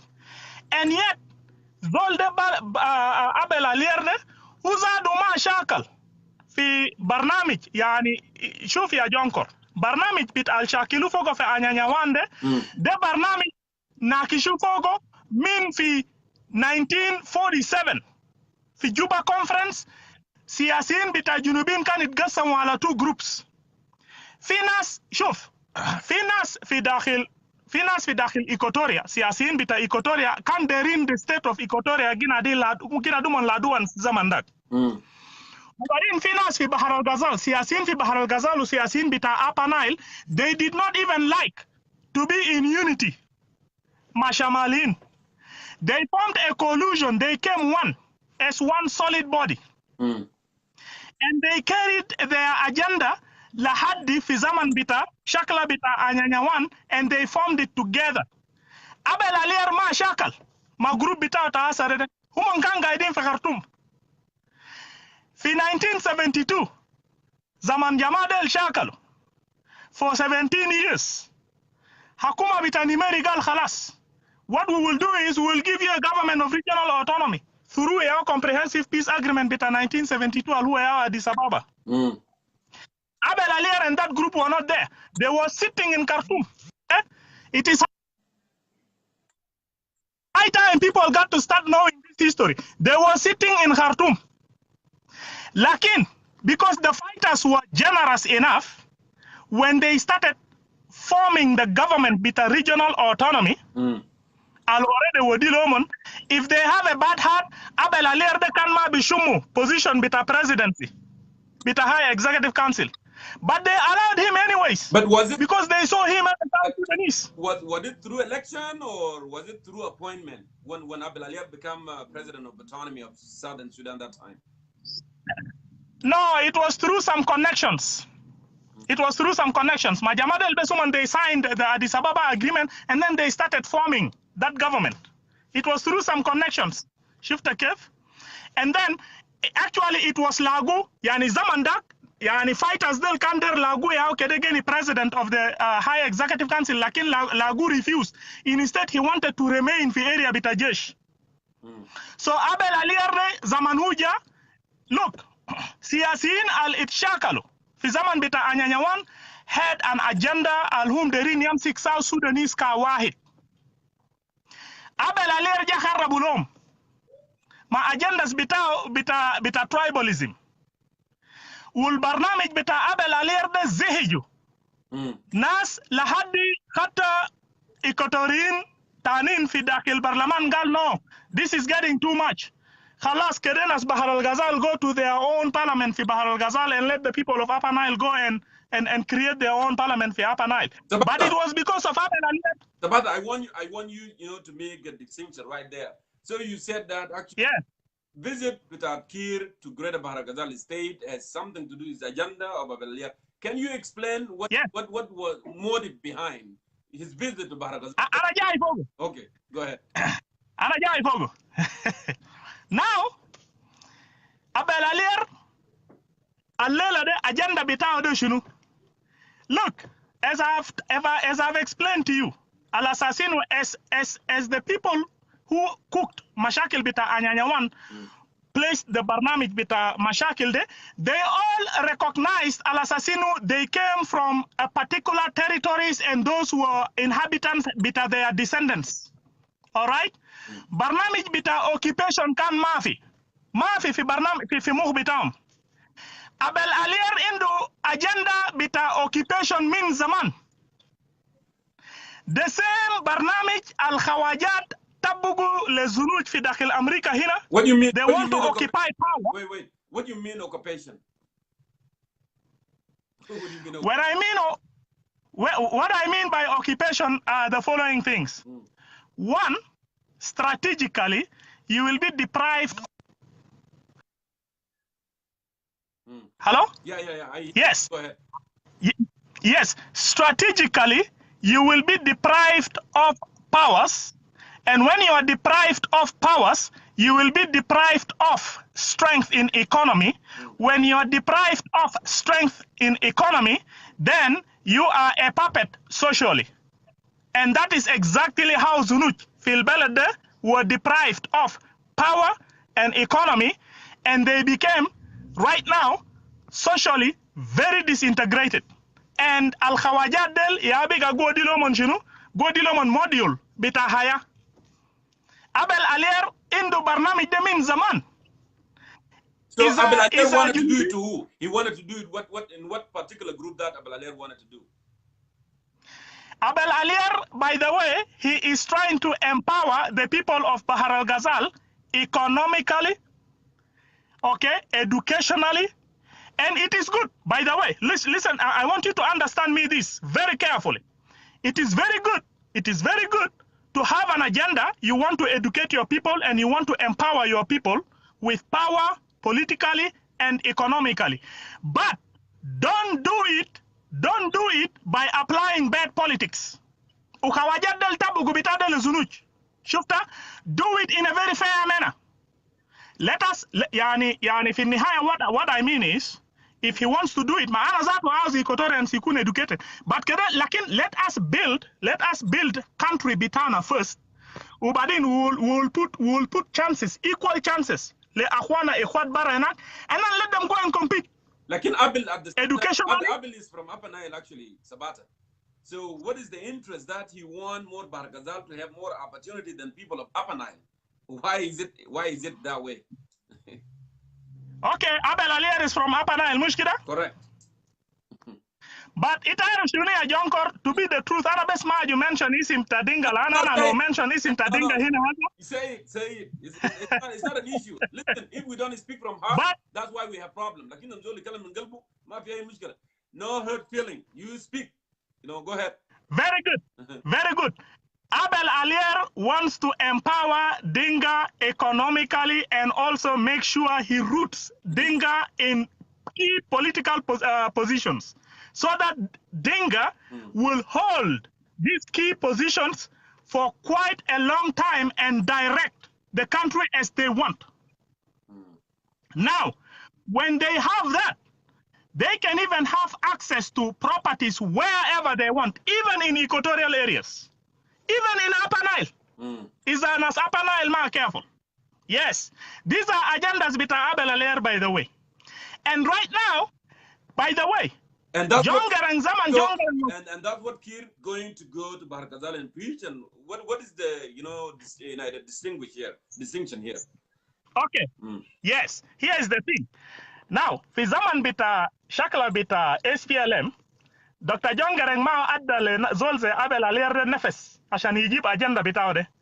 لكن في زمن SPLM شال حكم خلاص and Kiir and his cohorts لقى نفسه he is losing direction and he is losing support of those big boys بتاع SPLM. he turned لناس GCE اللي هو يا ناس ابل عليه دل ذاته اللي عندهم اجندات بتاعهم على البايخ. سو هسه زرعوا لك اجندات دل في مخ بتاع كير. اذا كير عارف كلام ده ولا ما عارف كلام ده separation بتاع country into 32 states شفت كيف؟ ده اجنده الجابوا ناس ابل عليه. This is to keep, by the way, this is actually nurturing tribalism. وبعدين ناس ابل عليه tribalism to exist. Do you know why, Jongkor? Because when tribalism exists, they can maintain their power through what is called security sector that is tribally instituted. Because if they don't have a security sector that is tribally instituted, where else will they get their power? They will have to get their power from the power of the people through votes. Do you think they will rely on that? No. They want to rely on a security sector, but in order to rely on this security sector, they will have to maintain them to be tribal. Why? Because Dinga comes from a very big tribe. Okay? This is what Abel Alier again. This is what Abel Alier now. Whether Kiir knows that or not, but Abel Alier is driving Kiir through that route. And now here is the thing. The good news is agenda de shafu kwais agenda de shafu yani you know when Dr. Riek Machar organized the SPLM-IO, I'm sure he has already seen that. He fought, even though he did not win what he wanted, but he already knows exactly, Al-Assassinu, these people have a very dirty agenda. Now, Thomas Cirillo is in the bush, and Equatorians and people of Upper Nile are also solidifying themselves, looking at that agenda as an agenda al-Maqwes, le Dawla. So, the good news is, SPLM as a party is a dying horse, even though it is strong right now, but I'm saying it is a dying horse because agenda Betamde is eventually going to be rejected. It was already being rejected by the people who are coming from Upper Nile. It is getting rejected by people who are coming from Equatoria. Where else are they going to be implementing that? By only getting that support from one region. It is not going to work. And if they continue to push it, there is going to be no peace in that society. Because people already know, Al-Assassino, that is not an agenda. Al-Gra build one nation. So nobody. So the visit of Kiir to Greater Bhar Gazel actually, so in conclusion, it was going to preach the agenda that was given by Abel Alier to him. That's what you say. Not necessarily to preach. You see, Jongkor, not necessarily to preach. This is go ahead. Somebody keep calling. It's about Kiir. Okay, are you there? Yeah, I am here. Yes, Kiir knows that the people of Bhar al-Ghazal are supporting him so much, even though the people of Bhar al-Ghazal may not understand. Not all of them. You need to understand that point too. A good number. He has actually Bhar al-Ghazal is his strong base, and because he knows that, he goes and plays good to the people. You know, to continue getting the support, even though the people of Bhar al-Ghazal themselves do not understand the agenda that this country is going through right now. But they are, of course, supporting Kiir because Kiir they will be down. Let us be honest. Okay? But what the people of Bhar al-Ghazal are not seeing right now is Kiir Hindu agenda is not going to help this country to become one nation. This country is going to remain in a situation where there is going to be lack of peace. Yani hatta kan SPLM right now wants to bring peace by subduing, by forcing people down it is going to be only for a very limited period of time, because the ideas Algi reject, this agenda is existing in the society in large amounts. There are already evidences. There was what is called fight of SPLM-IO. There is what is called fight of National Salvation Front today. These are evidences. Al Assassino, the agenda beta politics of today is seen to be bad. But here is the thing with the SPLM. They don't want to sit down and take advantage of these forums and have what is called a true national dialogue and reconciliation, where we will have a national agenda of bringing the country together under good policies, where Nas Muayanin, Maba will maintain power through putting a tribal security sector. You see, now this is as far as his visit in Bhar Gazel. Okay. Now let me move on. Let's move on to where, yeah, to the second question. Yeah. Whether Thomas is going to be under confinement. No. Are they planning that? Why? If not, why this is strongly intimidated letter? So. Yes, there is a strong intimidation in that letter, but that doesn't necessarily mean they are going to confine him. If they really want to confine him, they will just confine him even without a letter. The same way they confined Dr. Riak even without any letter. But that letter was just a letter. Are they trying to give a warning ahead of time, or what they are trying to do? That's the question, here. I think what they are trying to do is they are trying to push or threaten Thomas to go for peace the same way they threatened the rest of the guys who have signed in Khartoum. Okay. But Thomas has a very legitimate reason for refusing this peace, because he has a very clear vision for South Sudan to remain as a united South Sudan with a well-constructed system where not some people are going to be discriminated. Everybody is going to be given a fair and equal chance. And the only way to do that is by continuing to fight agenda Bitakir Hasade that is being pushed by people like Abel Aller. You see? And Thomas is not going to give up. Instead, I will assure you this, that the National Salvation Front is growing stronger, and their external structures, their offices in the external neighboring countries are also growing stronger, and they are formulating their what is called foreign relations stronger. It is just a matter of time. They are going to turn those regional leaders to understand that they are the true leaders who can eventually put South Sudanese under one nation, one love. Now, Sabata, yes. you brought me to a very good point here. You talk about the unity that Thomas Cirillo is calling for one South Sudanese, that we all enjoy the equal rights and opportunity without any singling anyone out. But, yes. But at the same time, I must ask this, but I don't know if you have an answer for it or not. But since I have answer for everything. Let's go. So now we have seen over and over again, National Salvation, they have their own flag, which is sometimes, people don't understand what it is behind. You talk about the unity, but does that flag sometimes represent sort of independence? They want to achieve independence, what they wanted to do? Because when Thomas Cirillo visited here in the United States, we have seen the flag of National Salvation flying everywhere, no flag of South Sudan. Also, for anniversary of National Salvation in Cairo, Egypt, I have seen all the members, they were waving flag of National Salvation. None of them have flag of South Sudan. So you spoke about the unity here. He wants to achieve unity. Does that? So I want you to help us out and help our viewers here. Where the unity comes here. Okay. The unity that National Salvation Front is trying to put the people of South Sudan is going to be unity in ideology. All right. The ideology that will be implemented, driven in the constitution, and also the system of governance that they will give to this diversified South Sudanese people will eventually create less problems amongst the people, less hatred, less mashakil. Now, talking about the flag in particular, What is you the see, difference? Yes. yes, talking about the flag in particular, that is just a flag of a party.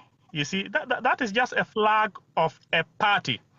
Right now, the National Salvation Front do not want to carry a flag of the nation right now because technically, Jongkor, we do not have what is called a government of South Sudan clear under flag bitana bita South Sudan zere mafi. We have what is called the state of SPLM. Okay, yani hata al alam dag de zato al alam dag de zato biga maze bita junubin dag de biga alam bita SPLM. Let me tell you a story. But في it's already South معلش Sudan انا Parliament, بكلمك قدام في South Sudan Parliament, but it's already في South Sudan Parliament, yeah, Jonkor, في South Sudan Parliament, unless you're of the SPLM party, you will not be given this flag. Do you know that? Unless you're of the SPLM party, even if you are a member of the parliament, you will not be given that flag. Yes, yes. Can kalam tayo kidip? No, Kada eyes all al gas ma bade can let them dispute. I'm not saying it. Like, you know, I'm a little bit Yes. confused. Why? I am a citizen of the country. Why not? I Yes. ordered it online and I have it. But why I would not have that flag in South Sudan? Aywa ma de sual tasal mo nas bita SPLM kede next time tuch kanja kede asal nas tuch manas agot. Why is it that members of the parliament, if they are not from the SPLM party, they don't get to be given the SPLM flag? Yani SPLM shal al flag bita ta dawla ze hagum bita party. Ashan kida National Salvation Front niyatum gafal. Human ma ziyarfa party al SPLM gishilu kano hagum.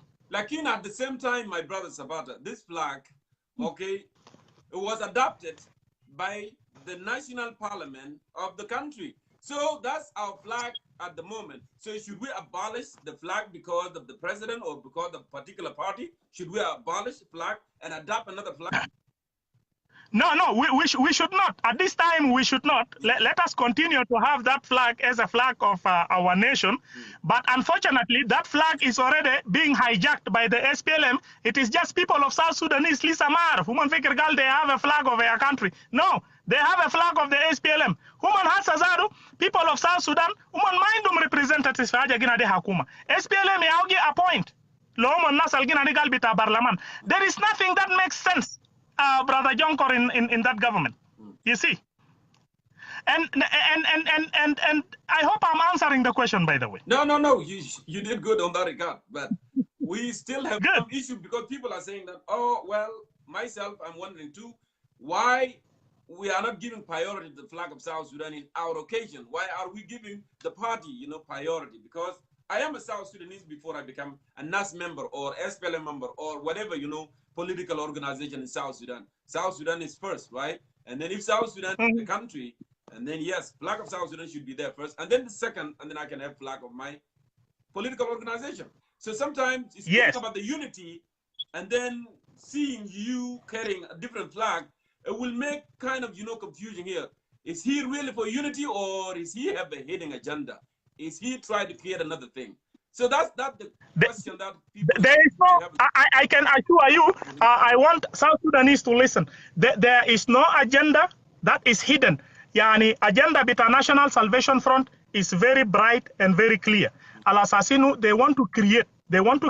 Yeah, Jonkor, a country where everybody has equal and fair chances, where the laws of the land does not give priority lenas moyanin. Hata kan bukura bad bukura. First of all, ita kan lahasta besaraha kida.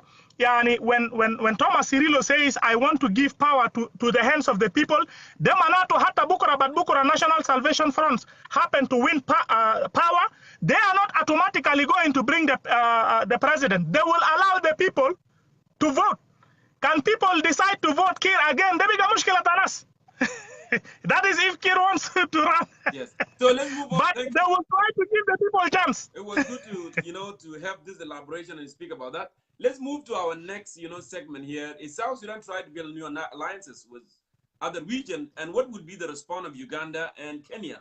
Also, is Kiir really in desperate need, to extend that he can ask Eritrean president to lobby for him, giving Eritrean actually has been isolated internationally with the human right violation. So I want you to go over this before I let you go. Go ahead. Yes, I will go over this very quickly. Yes, South Sudan as a country, of course, wants to build alliance with regional leaders, even with the international world.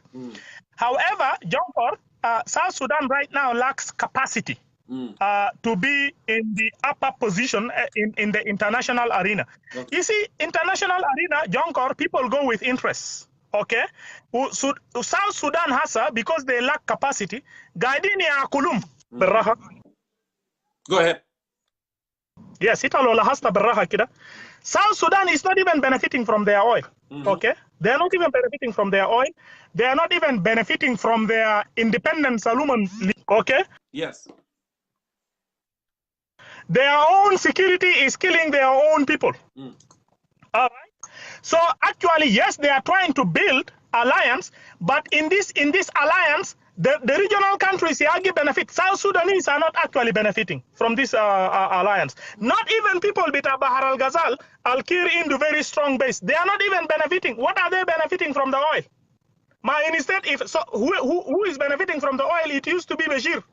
Okay, can Bashir can mind mushkila lo fogo hasa. No. And when you look at Uganda, Uganda is benefiting so much because when you look at all those banks, Fidakil Juba Hinak, the capital Bitana, the banks they'll be Uganda. Okay, yani the payments bita civil servants are processed through those banks. Okay, yani Uganda is booming economically.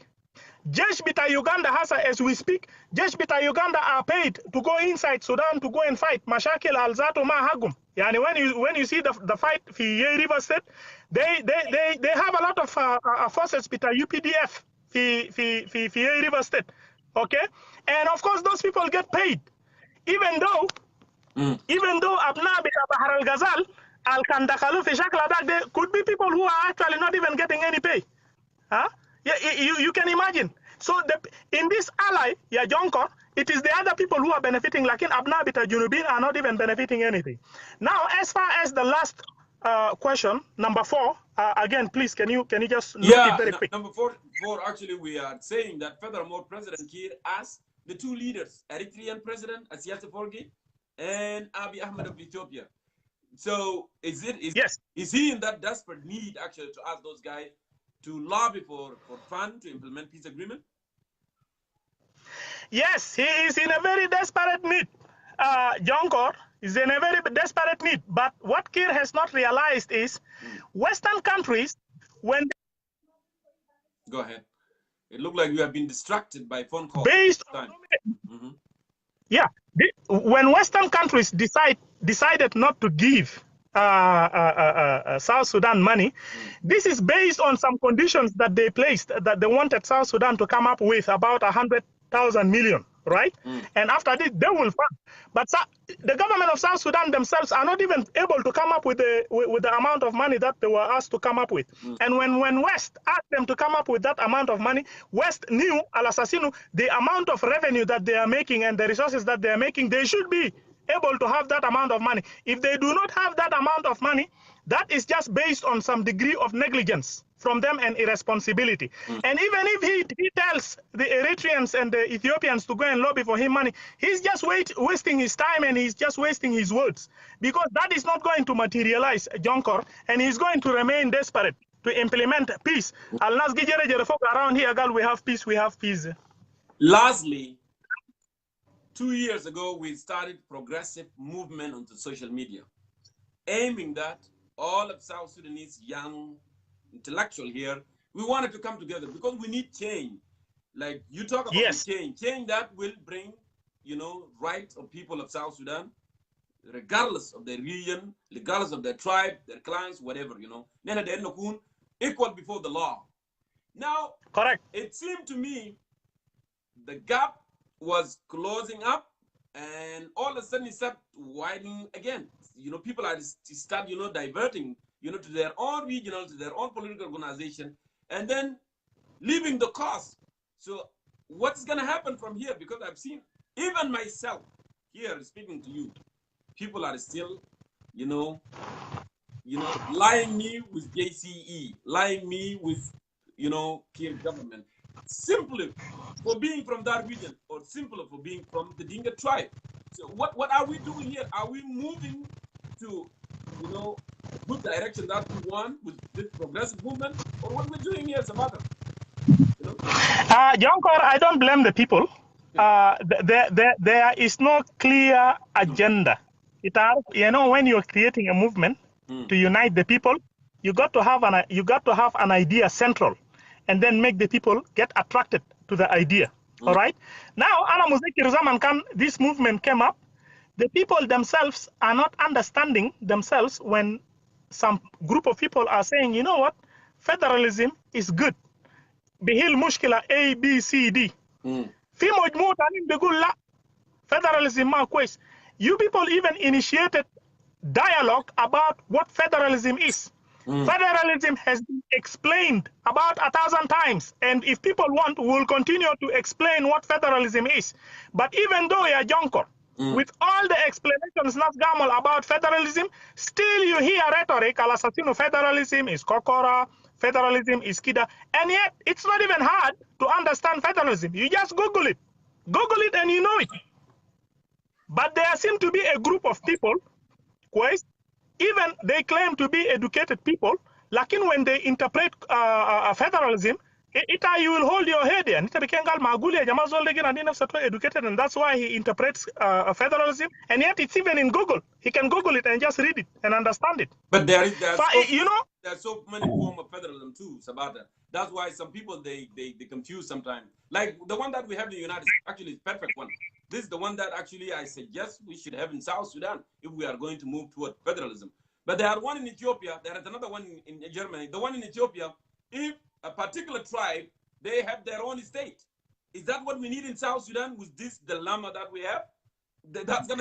And that's why, why some people that are confused. We need to have it clear which one we need, so average men can understand exactly what federalism we need, so they cannot have that confusion. You see?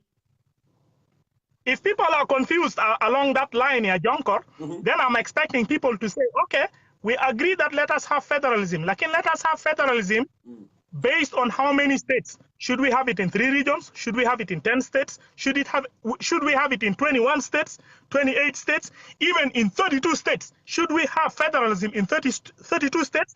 Then, Jongkor, we will sit down and start negotiating. If we start implementing federalism in 32 states, we can even have it in 51 states, Zeta America. But yes, well, I'm trying to make the point. Al-Assassino number is not the issue. But then, when we separate the administration in those kind of small regional territories, do we have the resources? And then we'll start negotiating a Jongkor. When we start negotiating, maybe Annabija agree on an amount, year 10. Year 3, year 32 Zato, but we will agree al assassino, let us have federalism. And what it is separation of power, reallocating resources, and these are the essence of federalism. Whether it's going to be done in 32 states, whether it's going to be done in 21 states, 10 states, 3 regions, that should not be the issue of which we argue Kaano federalism is bad. No. We must all accept that it is good, and then if we want to argue onto how many states, that will be a different thing altogether. Then we'll have to look at our resources, demands, bitana shunu, so that we come up with upon what number. And I think these are some small things that if we start talking about them again, maybe that movement will grow stronger again. Okay. Well, Sabata, it's good always to have you on the show. It was a spicy talk today. But it's good. It's good to have all that kind of talk. Please stick around. We may bring you back. Actually, I know maybe, if you are not doing anything, questions, are arising. And I saw, one guy he actually wrote a question. I should have asked you, but we ran out of time. He said, if NAS are really not carrying flag of South Sudan, then how they are representing South Sudanese people? So let's leave it there. But we will come back, later. Maybe you can come again, and then we can throw in this question. Thank you anyway for coming and, airing your Thank you. Thank you so much. Yeah. Bye-bye. Thank you, brother. Thank you very much. And I thank all who have come. Okay. All right, let me go ahead here. I have so many people today. I know Akim Dario is coming. I saw that, Ustaz Mayandengdi is available too, but I don't know if he want to weigh in. I am more than happy to bring him, and Suzanne Jambo and many, many more here are waiting. Very interesting. We have a lot of people today here on the show. Let me go ahead and see here who are those waiting for my call, and I can bring them in, Yep, I saw that. And I saw you, Selemandera. Okay, give me an opportunity. Let me go here with Ustaz Mayandengdi, and then I'll bring you. And I show you also Makir. But I want to bring Ustaz Mayandengdi, and we move on from here. A very, very interesting, talk today. We have so many issues, Ustaz Mayandengdi, welcome to Concerned Citizen of South Sudan. It is good to see you again. I know it's very cold in Colorado, So, yeah. So many topics we are discussing today. I know that you have heard, the first question and second question and third and fourth. What is your insight? You want me to repeat them again? I can go ahead and repeat them.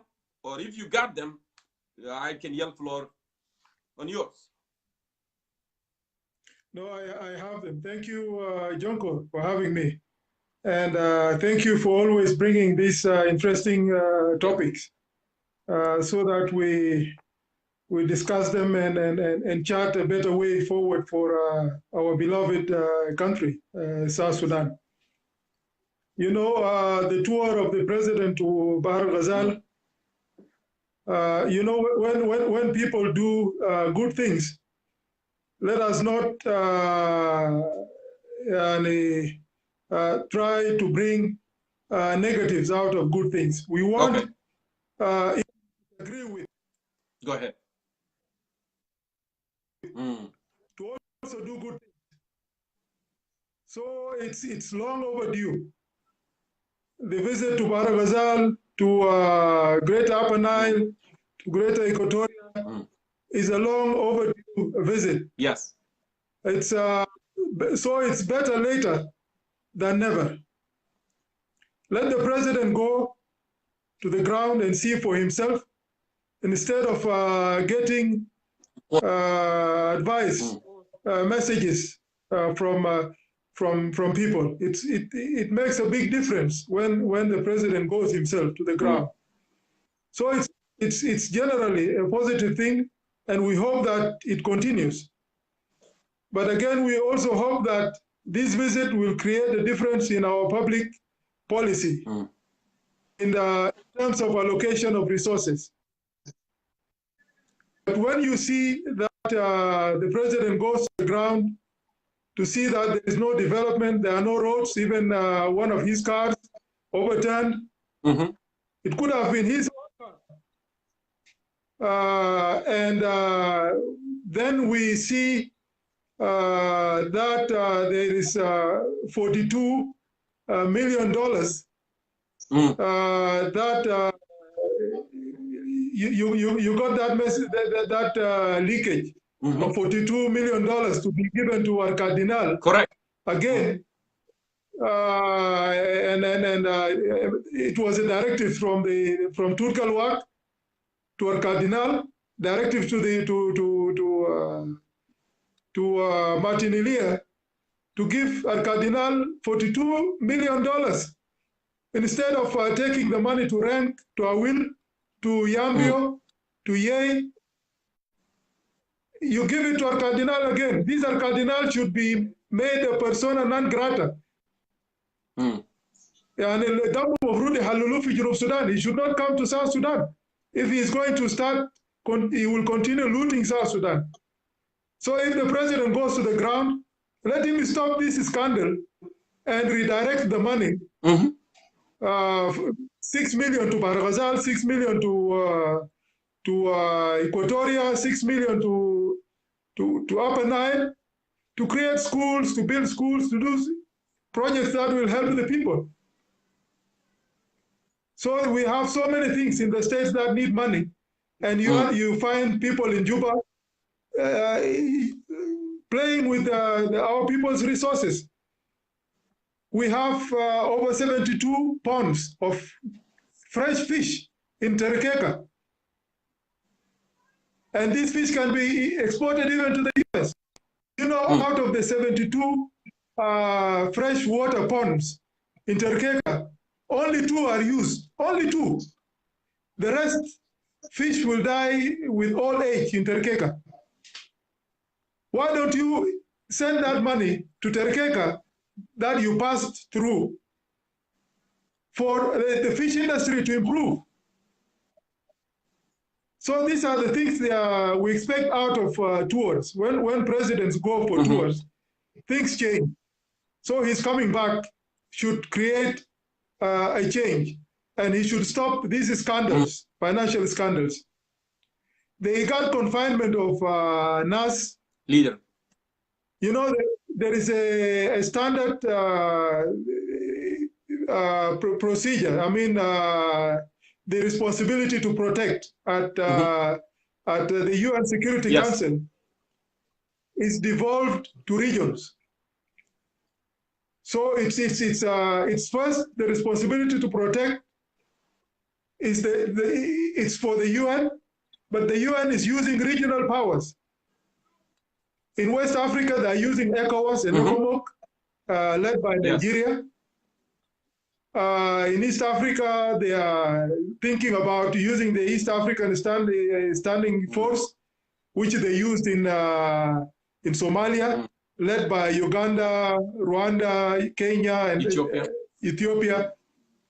Yeah. So there is in the Great Lakes region, which East Africa is part of, they don't want rebellion. They don't want rebellion for whatever reason. There are so many reasons that can make people rebel in Africa. You can claim so many things, that I want federalism, I want what, but the end, people will suffer, even if they make you government looting, and you will have wasted people's lives for nothing. You see, the M23 force of Sultan Makenga in Eastern DRC was having a legitimate claim because they were force that were killed, were being killed. They were fighting the Hutu in Terhamwe, who committed genocide. But again, the region decided that you can solve this issue politically. We will all come and solve this issue. And they asked Museveni to pull them back. They had grown so much that they even went to Goma, a provincial capital. They captured it. NAS is risking being labeled a negative force in the region. It's not about what you're fighting for. Federalism does not deserve that the people of Central Equatoria should run away and stay in refugee camps until federalism comes. No. What all other and unfortunately, Comrade Thomas, who was a nationalist commander, is coming up with tribal languages. His language is almost tribal. It's not national language. So he might be labeled a negative force in the region, and the region will gang up against him in the same way that they did against the M23 in DRC. So we need to solve our issues politically, not through fighting. Africa is a place where you can create a rebellion in no time, because there are so many places that are no man's land, especially DRC. And Yei is bordering DRC. So they can create these rebel groups. They go to DRC. There is hunting grounds. There are so many things you can survive. But you cannot use the youth of Central Equatoria, of Yei River State, through language of Dinka. Dinka, they are all. I listened to the message of Comrade Thomas last week. It was all about Dinka. You cannot be a national leader when you are talking about Dinka and you even call them woman. This is not how you become a national leader. I'm seeing red faces, but I don't care. No. This is a it's the truth must be said. I'm not against Thomas. I'm not against people who stand up for their rights. I cannot tell anybody not to fight if he's being fought. I also call on the government to pull back instead of attacking Thomas and his forces, because the more you attack him, the more he will create rebellion. So let a dialogue begin from both sides, from Thomas and from the government side.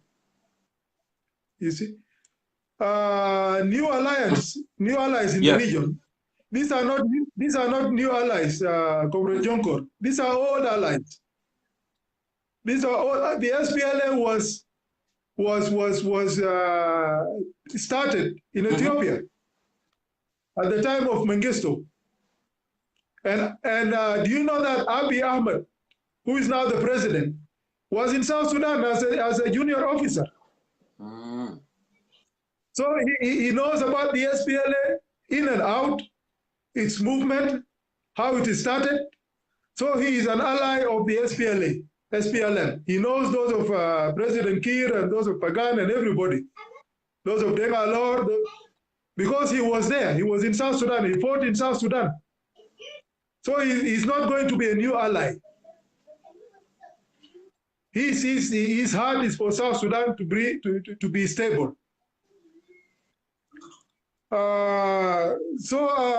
With the funding? Well, the funding, probably, the region has a stake in what is happening in South Sudan. We are members of the EAC, the East African Community. And the East African Community has so many big dreams for the region, for the whole region, not for just one country, including South Sudan. You see? And with rebellions, in DRC rebellions in Uganda or Kenya, there will be no development. Do you know that the Buganda Kingdom is calling for federalism since Museveni came to power in 86? But they did not take up arms to destroy Uganda because they are calling for federalism. You see? So we are part of the East African community. So the East African community has a stake in our stability. If they are exploiting us, not exploiting us, these are things that we will solve. Before 2013, before the war, South Sudan was one of the fastest growing economies in the world, not only in East Africa or in Africa. It was one of the fastest growing economies. Juba was a small village. When we went to Juba in 2006, Juba was a very small village. It was smaller than Malakal, was smaller than Wow. But you look at Juba now. If there was no war in 2013, by now, Juba would be far. So we have the Northern Corridor project, which is a standard gauge, which has a standard gauge railway from Mombasa to Uganda, to South Sudan, to DRC. All these projects cannot go through when there is war. So they have interest in peace. That is why they don't want South Sudan to be a failed state. Correct. So I think this is my taking, unless you have another question. I don't have more question. I just want you, the area of apology of President Kiir, I emphasize on that more because he focused on SPLM party and he didn't throw in his part too, because I always, defer with the people, how the problem started. What was this, the root cause of the problem. Some people now, they took different directions. They start saying that the root cause of the problem was not the power struggling, but in reality, it was the power struggling. So now, President Kiir apologizing in WOW, and he didn't mention 2012, and he didn't mention his role, on that crisis. Why is that, Ustad Man? Well, I think everybody must apologize. Yes. is the president. He thought that the war was imposed on the state by the different militias who threatened the stability of the state, who wanted to take over power by force. He has some truth in part of that. But again, he should also look at his own responsibility for the continuation of the war, not the start of the war as such, but the continuation of the war, what is happening in the Yei River State, sending forces in Yei River State, saying that I'm going to lead the war in Yei River State, for example. These are things, and you don't allow bitterness to get into you when you are the leader of everybody. Okay, so he should also take blame for in the same way that he did in Arusha, Tanzania, when all the factions of the SPLM decided to come together. They all took blame for the destruction of South Sudan. So it's not only about the war, but you know, when you are a leader, when you are a head of state, when there is peace, when there is development, people say at the time of so-and-so, there was development. Get the credit, yes. Yeah, when there is destruction, people say at the time of so-and-so, there was destruction. So at the time of Salva Kiir Mayadi, up to 2013, there was some development in the country, even though not commensurate with the amount of resources that was wasted. But peace in itself is a value. Peace alone is an investment, keeping peace. So up to 2012, up to 2013, all these state capitals had grown. Malakal had grown, Rek had grown, Yei grew, Juba grew, Wau grew, Pojok grew. There is no town that did not grow from 2015 to 2013 just because of the value of peace. People have started cultivating in all the countryside. So all that was going to be accounted for him. He should also take blame for failure to invest, our resources in the right channels. So if he wants to say that he's not to blame for the war, because this is what he said. I listened to that speech. He blamed it on everybody, and he said it was not him. But he's, well, let him say what he wants to say, but we want him to change. If he's not going to leave power, let him change. So he has two options. He contributed to the liberation of the country. All of them contributed to the liberation of the country. We want them to have a dignified exit from the political scene. They will exit anyway. One time they will exit. But we want them to have a dignified exit, just like those of Abel Alier and Lagu, who got a dignified exit. That is why they are staying now in South Sudan, as dignified as they are. But if you start fighting people and killing people left and right, what will happen when you go? You see, we hope that he changes. I don't mind about his message, but we hope that he starts a process of change, a change of heart, and he should know that his legacy is important. The legacy of the SPLM, this great revolutionary party, is important. All revolutionary parties, they hit the ground running all over the world, except the SPLM, SPLA. You know, you know Rwanda. You see what Paul Kagame is doing in Rwanda. 30% of the budget of Rwanda, 30% of the national budget goes for two sectors, for education and healthcare, 30% under Kagame. So you can see the change in Uganda. Human resource is important. You invest in your people. So this is the message to Salva Kiir about his apology. Well, he can apologize through action if he wants. That's right. Well, Ustaz Mayandingi, thank you so much, for taking time coming on and adding your perspective. It was good having you, always thoughtful, articulate. Thank you, and please stick around. We may bring you back if you wanted to come back and elaborate later if there is any question. Thank you. I really, really appreciate it. Thank you, Jongkor, for the great work you're doing. God bless you. Thank you so and bless South Sudan. Thank you. All right, let me move on here and greet other South Sudanese who are waiting to weigh in as well. So please send in your request, Jamaa. I'm sorry. It's overcrowded today, and it's a good thing. It's a good thing. Okay, let me go ahead and do this. I have two picks here. Dandra, and then Charles, I will come back. Suleiman Dandra, I'm calling you right now. Suleiman, ahla wa sahlan. Welcome to Concerned Citizen of South Sudan. Inshallah, Joma Barak في Toronto. ما شايفني لسه لابس تقيل كيف؟ 17 I know. 17 تحت الصفر. Oh my God, it's gonna get better inshallah.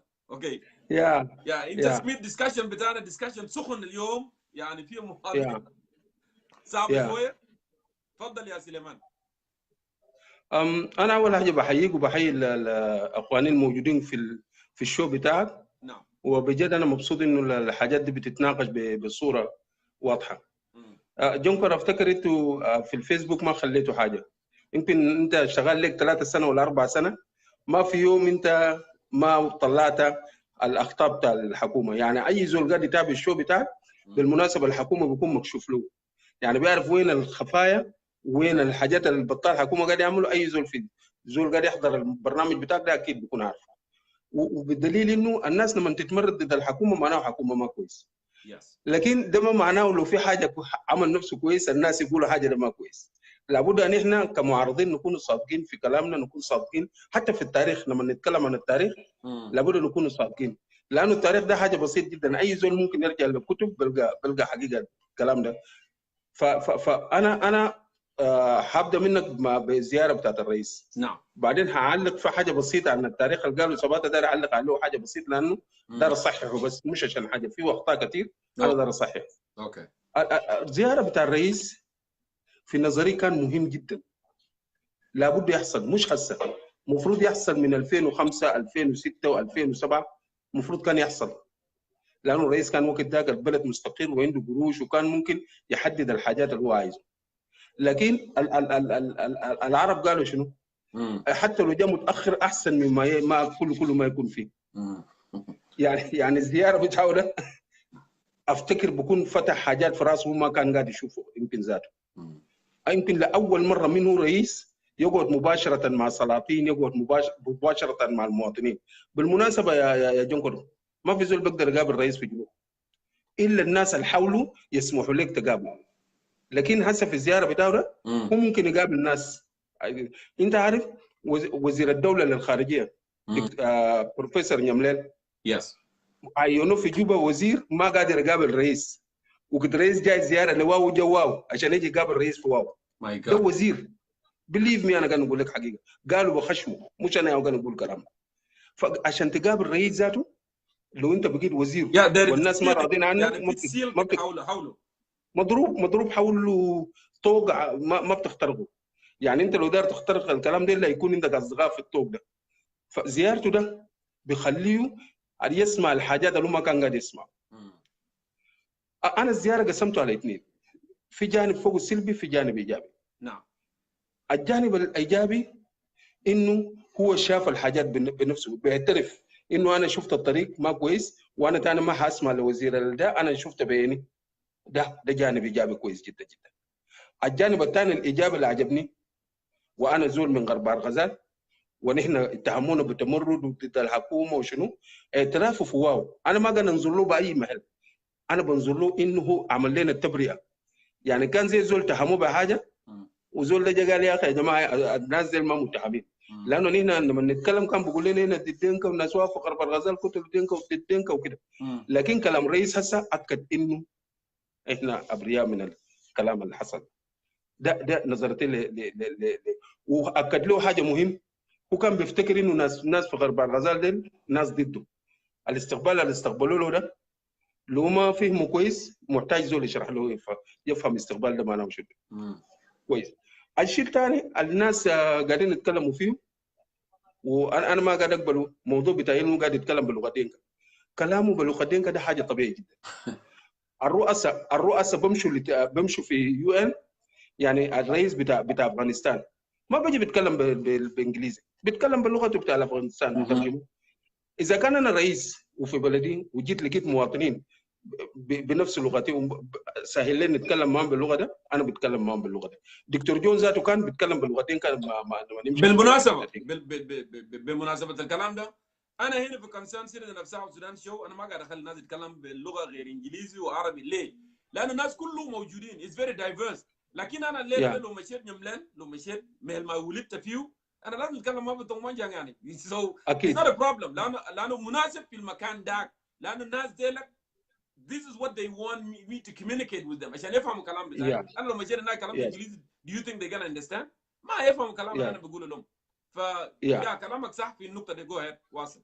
ده الجانب الايجابي. وبعدين الجانب الايجابي المهم والاهم اللي انا بشوفه في الزياره بتاعته، انه الرئيس مشى اتاكد انه مواطنين ذاته ما فيش فيهم في بلد. يعني هو قبل تخيل انكم مواطنين جنوبيين لسه قاعدين، فهو ذاته اتفاجئ انه ما في مواطنين، نصهم ماتوا ونصهم في معسكرات ونصهم برا. فكان بيسال يا جماعه المواطنين وين؟ نعم يترجموا كلامك صح، يترجم.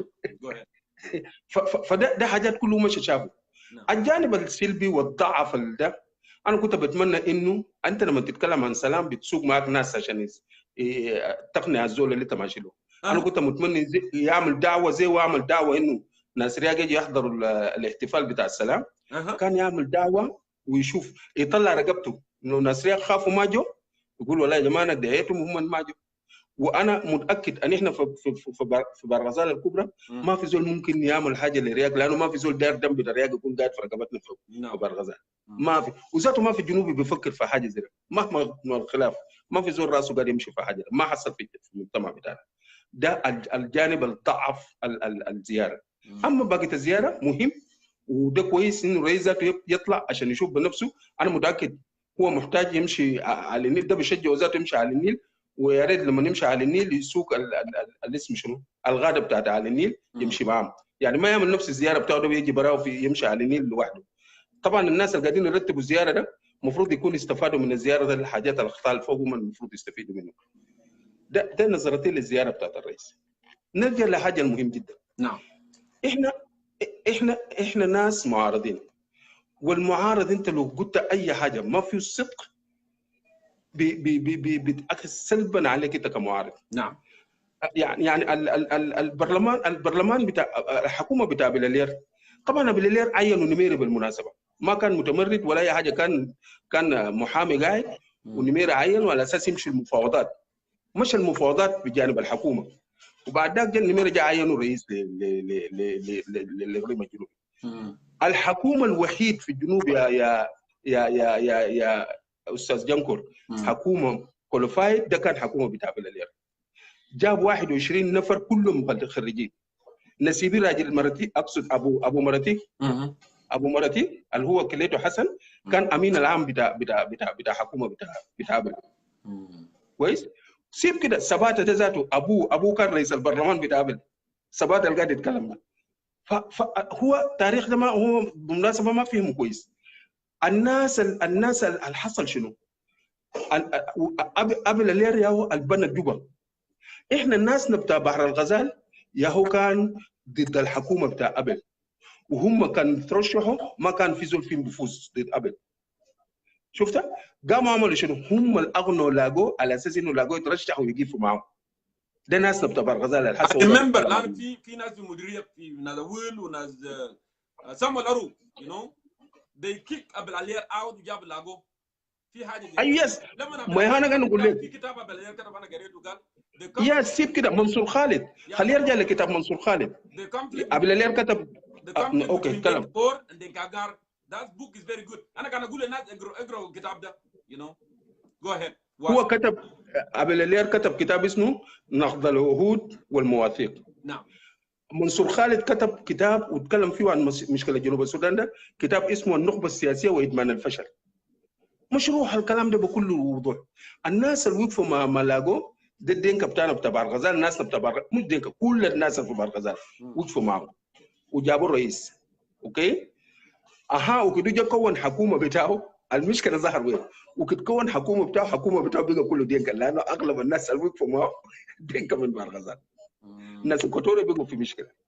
وانا متذكر في واحد فنان اسمه جنبوكا كوين لما حلوا برلمان بتاع بليليات بقرار جمهوري، بالمناسبه بتاع لاغو حلاه الرئيس نميري بقرار جمهوري.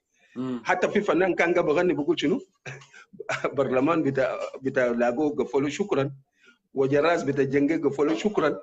ده في زمن ده.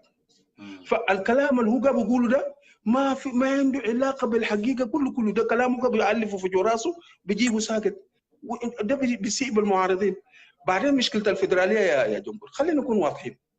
انا هنا هسه في الايوم عندنا فدراليه، عندنا 21 ولايه وكل ولايه له الجفرنر بتاعه.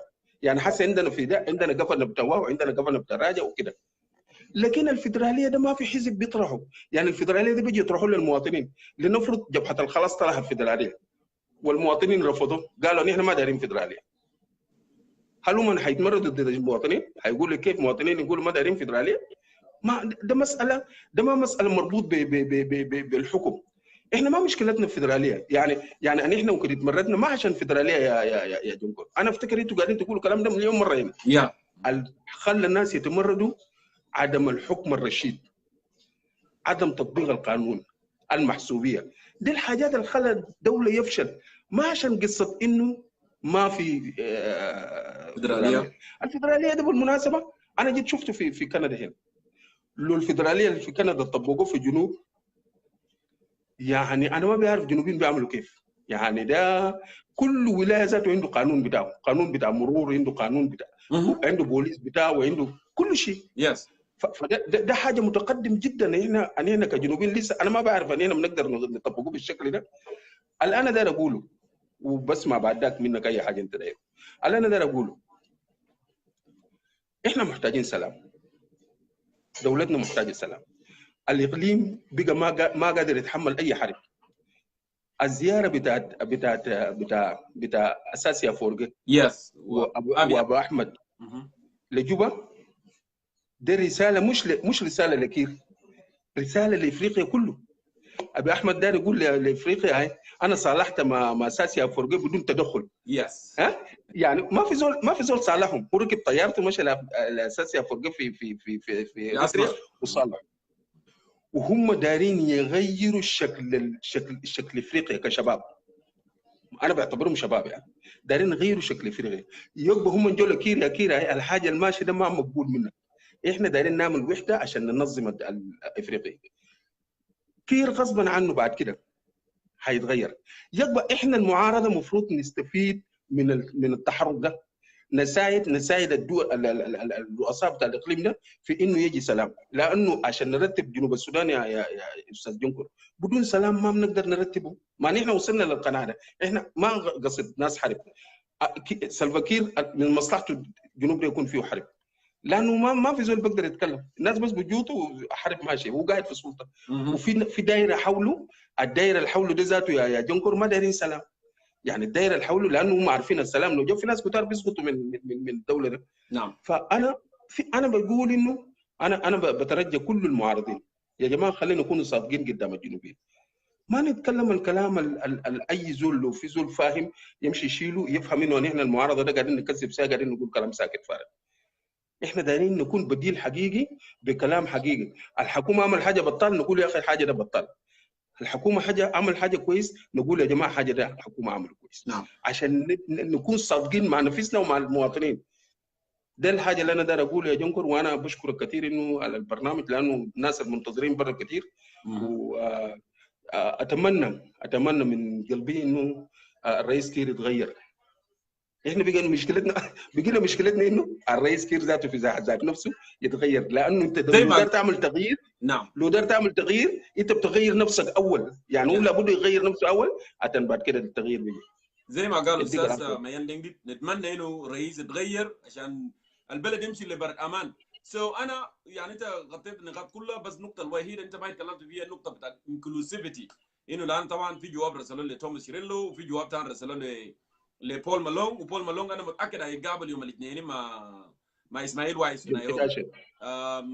توماس شيريلو قابل امبارح، وانا ما اعرف النتيجه اللي ترتب على مقابلتهم في اجتماع الوقت في اديس ابابا، انا ما اعرف هو شنو. So بالنسبه للانكلوسيفيتي what need to be done here؟ لانه انا ما شايف should we leave these guys out يخلوهم برا، ولا افضل انه مثلا الناس يكونوا جزء من العمليه السلميه عشان الناس يطلعوا لبرة امان يا سليمان. So دي النقطه الاخيره اللي انا داير اتعلق فيه ونخليك تمشي بعد ده. شوف السلام ده له معنى واحد. نعم. السلام ده معناه ما يكون في سلاح قاعد يكورك. يعني نحن لو قلنا نحن عملنا سلام وفي حرب في استوائيه في اي منطقه في استوائيه، حتى لو في قريه واحد في الاستوائيه، معناه ما في سلام في الجنوب. معناه ما في سلام في الجنوب. وجود توماس شيريلو، وجود مالونج في جوا السلام ده حاجه اساسي، مش اساسي، ده اكثر من ضروري. وانا زي ما قلت لك ده واحده من الحاجات ابي احمد واساسي افريقيا له. بمناسبه الميديا مرات قاعد يلعب دور خطير جدا. يعني انا كرئيس، لو نفرض نفسي انا خطيت نفسي كتوماس شيريلو، نعم. الرئيس بتاع حزب، ما ممكن اللي قاعد يرسل لي جواب نقول له انا ما بجي الاجتماع. مستحيل. ما يكبر يا اخي، انت بتكون انت حركت نفسك، لانه ما في متمرد بينادوا له مفاوضات بيقول انا ما داير. حكومه ممكن يقول الكلام ده. دكتور جون زمان لما ينادوا في اي مفاوضات حتى لو ما داير حاجه ده بمشي هناك، لكن بمشي بترشقوا المفاوضات جوا المفاوضات بعدين يطلعوا. لكن ترفض ده كلام خطير جدا. فالجلسه بتاعته انا ما تسرب منه اي حاجه حتى الان، ما حصل منه تسرب. هم طبعا ما سربوا حتى الان اي حاجه بنسمع، لكن الناس جاهزه. انا لو سلفا برضه انا زي بقول لو انا سلفا انا يا كنت لما يوم بتاع نادى فوق توماس شيريلو، الايجاد نادى توماس شيريلو، انا كنت بمشي. انا لو كنت رئيس كنت بمشي بحضر الجلسه على اساس انه نحاول ندفع مع النازل عشان نخلصوا الشغل يطلع.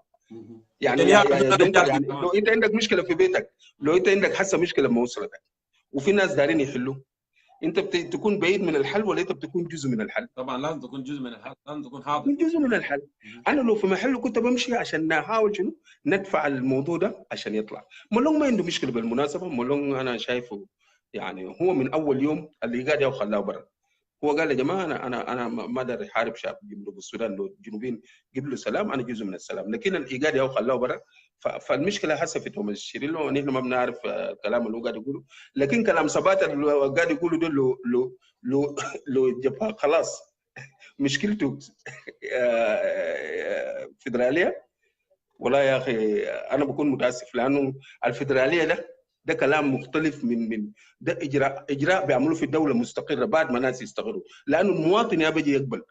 ما في حزب حيفرض حاجه على المواطن، انت بتقترح بس المواطن بيجي يقبل. الفدراليه ذاته بتروحوا للمواطنين، ده ما حاجه انه توماس شيريلو بيجي بيكتبوا في اتفاقيه يجي ينفذوا بالقوه، ما في حاجه زي اصلا. فده الحاجه اللي انا داير اقوله. لكن انا كلامك مهم فعلا، وجودهم في السلام اساسي، ويا ريت انه تفرض حلقه خاصه للموضوع ده، تناديم ذاته هم يجوا يشرحوا للجنوبيين ده شنو الماشي والسلام وصل وين، لانه هم اللي بيمتلكوا الحقائق اللي بيقدروا يقدموا لهم. ان شاء الله انا بعمل حلقه خاصه للموضوع ده بالضبط كده، نجيب ناس ونجيب ناس SSUF الاثنين نجيبهم نجيبهم في حلقه خاصه ونناقش المواضيع مع بعض. سليمان دندر, it's always good to have you brother. Thank you so much for being part of this. انا بشكرك كل الشكر. تحيات للاسره ان شاء الله. يديك العافيه. شكرا استاذ جونكور. شكرا كثير. شكرا. يديك العافيه. All right, let me go ahead and see the line. I know يا جماعة, don't be frustrated. I'm moving on. I'm trying my best. أنا بجيبكم. Okay.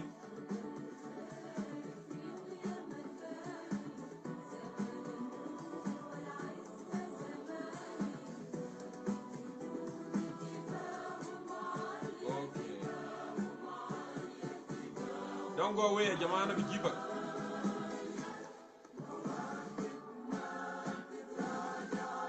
Charles, it's your turn. I'm calling you right now. I skipped you for a very long time. So this is your... Hey, brother Jongkor, how are you? I am doing good. I'm listening to Abiy Ahmed. Nice song. It's very diverse with African, Somalian, Ethiopian, Kenyan, South Sudanese. I'm all over. Wow, Yeah, welcome back, man. Welcome back from Canada. I know. You know, family, sickness. Then we went to Vancouver, the most beautiful city, you know, and then we came back, inshallah, last Sunday. It was so good. It's 2 hour drive from where I I am. know. It was really good. My last time to Vancouver was 2002, like I told you. So Oh, that's I never been seen how it look right now. so. Faddal, Charles, you know. Yeah, I know, Go man. ahead. You've been there for so long. So let's say hi to everybody, and we've been listening to you since you started the show. Yeah, I know. You know, it kind of like up and down. People are just putting some information, but you know what? They're all opinions, and everybody will take whatever he like. Mm. You know, I think you are talking about what, 4 things, Mm-hmm. 4 items. Yeah, Yeah, item. I need to come on 4 item today. Yes. you know, let me say, yeah, item number 1, I think the tour of the president. You see, I went back and I look all the magazines, those magazine, the local magazine of Juba. Yes. So I never see any magazine say is campaigning. The president is going to Bhar Gazel for campaigning for the peace. To me, I see this tour of the president is a personal. You know, it's his own political, because that's his own stronghold, brother Jongkor. You see, you know, in any political arena, you have to have a stronghold, and your stronghold is the first place you visit. Even here in America, like me, I live in Texas. President George Bush, when he was a president, do you know how many times he came to Texas? He visited Texas more than any state. Because why? That's his main stronghold. Okay? So to me, it's not because president doesn't have support in in Upper Nile, But not because Charles, president doesn't. but like, Hold on. I am a big guy. Yeah, not. Don't cut me first. Let me. Okay, It go doesn't ahead. mean the president doesn't have a supporters in Upper Nile or in Equatoria, but he's a stronghold, the major stronghold, I think, in Bhar Gazel. Okay, come on. Before you No, want to say I was something? saying that like country like ours, you know, few more division. Sometimes it's good for the president to go all over. You know, it's not necessarily to go to Barakazal or يمكن نمشي أي محل عشان to build that, you know, to bring people together. لأن أساسا we are so, you know, shattered now. Go ahead. ما في حاجة هنا يا جونكور. الرئيس ما مشى بار غزال to make campaign for the peace. Okay? Yeah, he went to see something. You know who that issue, because he want to be ready for the new government, which is the one that will take place in May. So he want to see what's going on in the ground. But the only place right now is better in South Sudan. ده بار غزال يا اخوانا. ما في حرب في إكواتوريا. في حرب في Upper Nile. So you cannot just go to the war zone. It doesn't make sense here. So you have to go to the space which you can breathe, and then you can sell your political arena.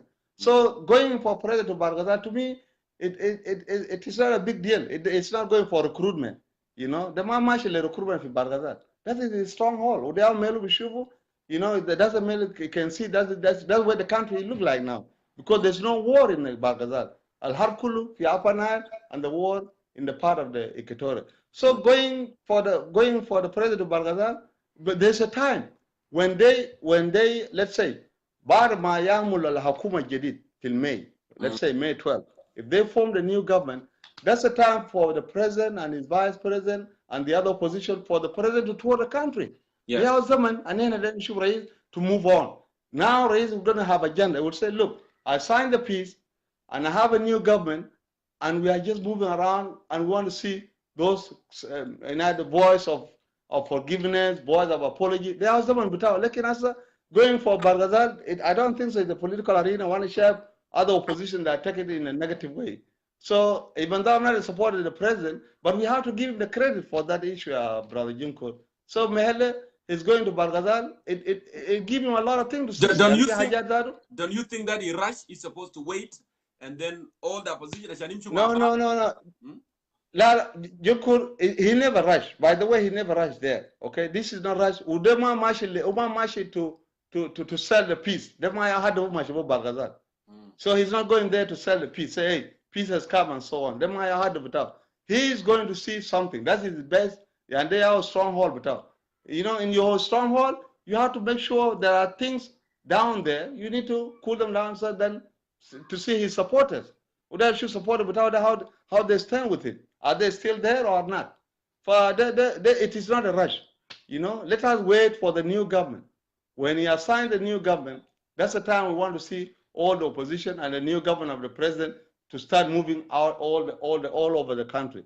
For Mehle, it is not a negative and it's not a campaign for 2021. For this move, that's my own way and this is my own thought. So Kalamde, everybody have a different opinion. But I look at the newspaper, Arma Shiftegal president is going for what? For campaigning for the peace in South Sudan and so on. I don't see that. This is my own argument in that area. What's your next question for this?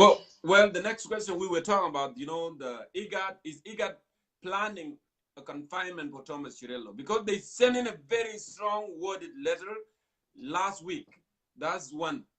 Okay, and the other one is South Sudan trying to build new alliances with Eritrea and Ethiopia. Yeah, it are brother Jongkor, and you see, I love Thomas, by the way, because sometimes when you do something good, you have to give somebody credit. Yeah. For his fault, his contribution in the movement since he got out in 1992 when he joined the SPLM. I think he moved smooth, but now he's closing his file in a bad, in a bad manner. They are hard battalion in this, especially with the South Sudanese. Right now, Thomas, he signed the part of the peace, which is the secure arrangement. He signed that and then he left the rest. Okay? And now he became with something so-called new peace, new initiative.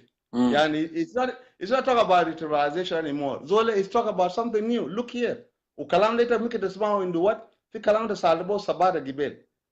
the flag.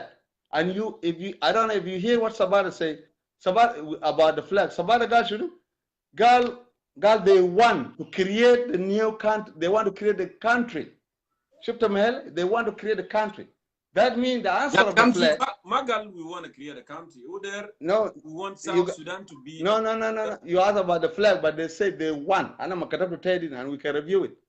We can review later on. Just right, Mehel. The may Sabata Galo. Sabata is still watching here. It will answer it. Okay, let's go to Thomas. Thomas, he signed the peace and he ran away. Okay? Now his signature is remain in IGAD peace. And now he's calling something new. Why Thomas is calling something new? They asked what that should win. Let Thomas be good, we need a new initiative. Let's come here, Jongkor. We are in America. Thomas, when he came to America, you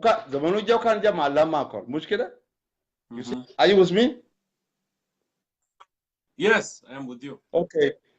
So how did he come here to America? By the way, one of the millionaires, peace initiative was around in America here, South Dialogue. I think it happened. There's 2 meetings were done in Iowa State for Des Moines. Okay. If you see that, there's one guy, millionaire American guy, is called Steve Alfred.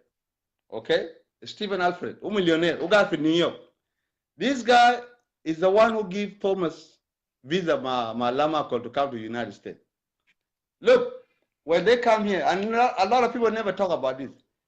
He want Lama to join Thomas, but over here they become a differ. Lama it's a big giant politician man. He cannot go to under general, somebody who doesn't have political arena, doesn't have a heavy wage in politics. Okay? From here they differ.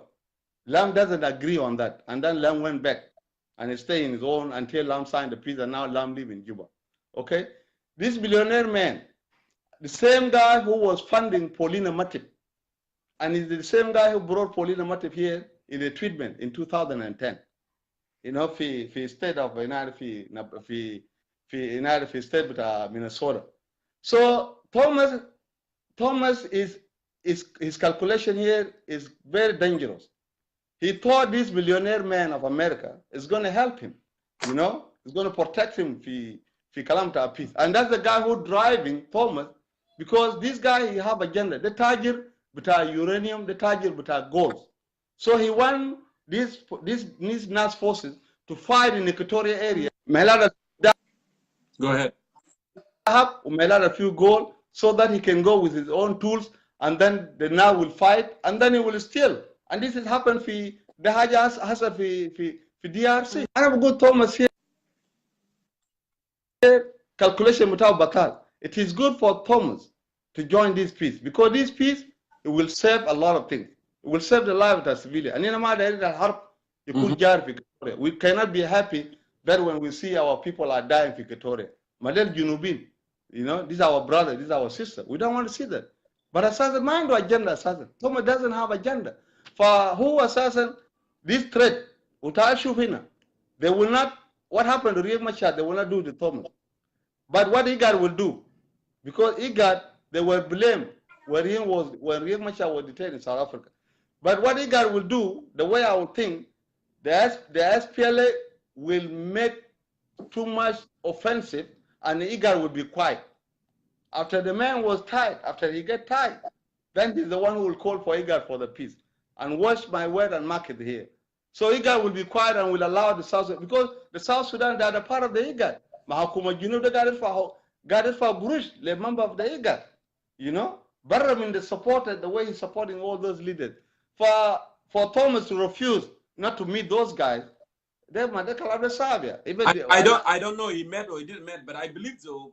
They met, but it looked like they didn't get to conclusion. That's what I heard somewhere, but I'm not certainly 100%. Yeah, because it's open.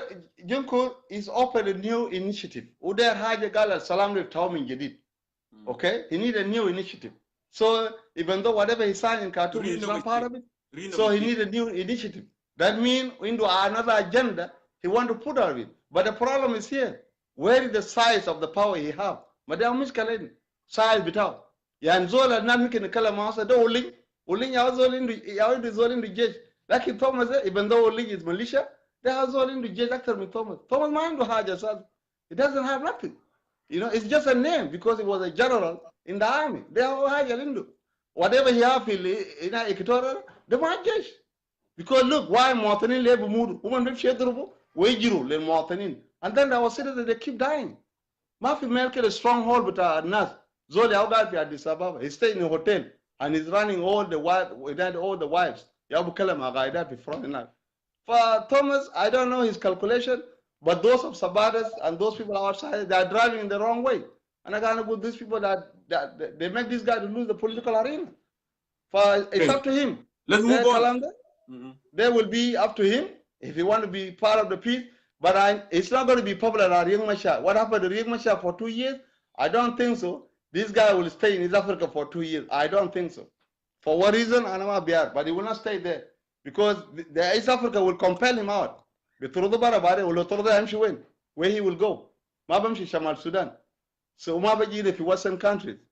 Let's just leave it there for the NAS. For they show all of it.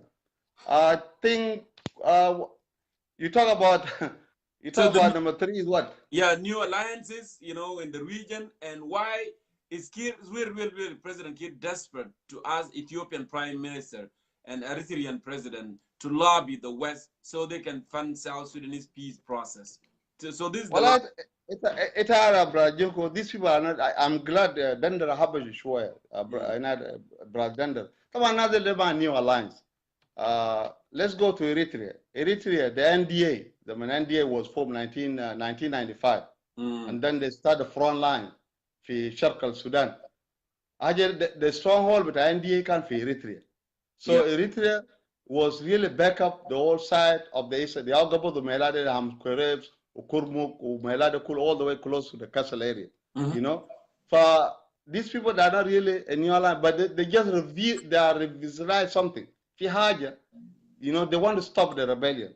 Ethiopia here, they help us a lot. Even Bihar Butayed, Alkan Bedrubu, Rajamade, Made Tupin. Ugibel, I'm glad the guy Al-Ghaid, Zola Uta Mutfai Asad, who are the Prime Minister, Uta Mutfai. Yeah, Uta Mutfai, Uyashol. Nazi Jabon Fiye, Amulo Rajamat Fiye, in 2 days, and then they left. Bar my second. For Uma Satan, they are not new allies twice. These are the strong allies. But what they want to do here, and especially Abiy Taban, who are the two lekin is focused on reforms at economic. Uma there have one end in the border, Sudan Waga, the western of Ethiopia. For Uma there are gorilla in that area. Uda shoot us a mashakal as Al Hasafi Gambela, Lutagaresma, You see that between Anuak and Nuer في Gambeli area. سامع حاجات ومشاكل بيحصل هناك في border وبيجيلنا في الجنوب. For who he want to secure. And then also في مشكلة بتاع دام. Ethiopia is under threat. Egyptian. فهو ده رامل strong الله هنا عشان جنوب. You know لازم يبقى الجنوب يكون قوي عشان مصري ما عملوا threat بكلام بتاع دام في Ethiopia. For another woman دانا نيو الله but what I see they don't want any rebellion في Eastern Africa region. لو East Africa ده يكون IGAD then let us address the rebellion نشيله برا. You know, so these are the things they are talking about. Ama Allah bata, you know, akuma junub in the Guruja, brother Jongkor. People will go, God, not only the Guruj. You can see it from here, visiting, you know, Shuna Lomoro, Gurigat. There's money for implementation with our peace. But, you know, politics, you play a game. You know, the government, they are not easy. Those guys are very smart. They know what they are doing. Magal Guruj Maveshan to implement the peace. Lekin, if you look at it, peace غير. Peace 10. The SPLM unity become more important than peace right now. They are حاجة الجار وناس كتير ما بيعرفين. SPLM want to unite first. Okay? Because the problem of the South Sudan حصل في SPLM. You know, ما حصل in the SPLM يا بدأ مشاكل. So if the SPLM found themselves they united, then the country in the security. Then كده السلام هيجي. For peace turn around. So they are working more unity with the SPLM. Even me, I'm agree. You know, like me, the youth who are grown up in the SPLM agenda is not bad as such. It's a good agenda. But best implementation of Jongkor. For unity with the SPLM, ma batal. It is not bad. They are to secure the country. For they are home and shagalin for they are not focusing on peace with Omar Bashir, but they don't want to say it. So when they say there's no money, in the bush. They have many, man. But this petrol is still pumping until. So they just don't want to implement peace then? Yes. Petrol, so when you come to the money, in the bush. But the deal right now, look at the IO, the issue movement. I said, issue general the IO, they move freely for the country. So they are making a little bit of reform there. So if you had, you know, and Rebashar may become inside before reform of the country. You know. For unity of the SPLM, that's what they are focusing on. They don't talk about the peace.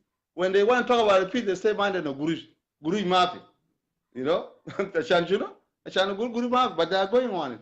Financial changes you know, they are doing about this one when it comes to the SPLM unity, brother Jongkor. So, Mehele, you know, Thomas is still SPLM, but it's up to him. Like he will join the country, let him join the country. But to me, and I'm going to let Thomas join the country. It is bad for him to go back, you know, because he's a part of the revolution. Into contribution, you know, Thomas has started mind why Mishkal Kabir. He just rebelled in 2000. How there was not about to be incorporated too. Well, yeah, about it are mafia. You see, Thomas has issue before he formed the movement. But we don't want to talk about it. You know, Umatala just moving right away. He have his own problem. He had a kind of solo and then he ran away and then he went and formed the movement. You know, so a lot of people have not, they don't know this. Zola Matala right away, they have Carbino, Darbo Silayum, Sitasha, and they declare it until they die. They have a good rebellion. Like you cannot leave country to go to if you are Disababa hotel, Mudainian Shah after 2 months. And then you form that fearless rebellion. We are not playing here. And you know, and these are a lot of people here that are confusing. Those in Sabara, Bejirum in IO, Sabara Makanda member of IO, who is a big chairman, coordinator for UN.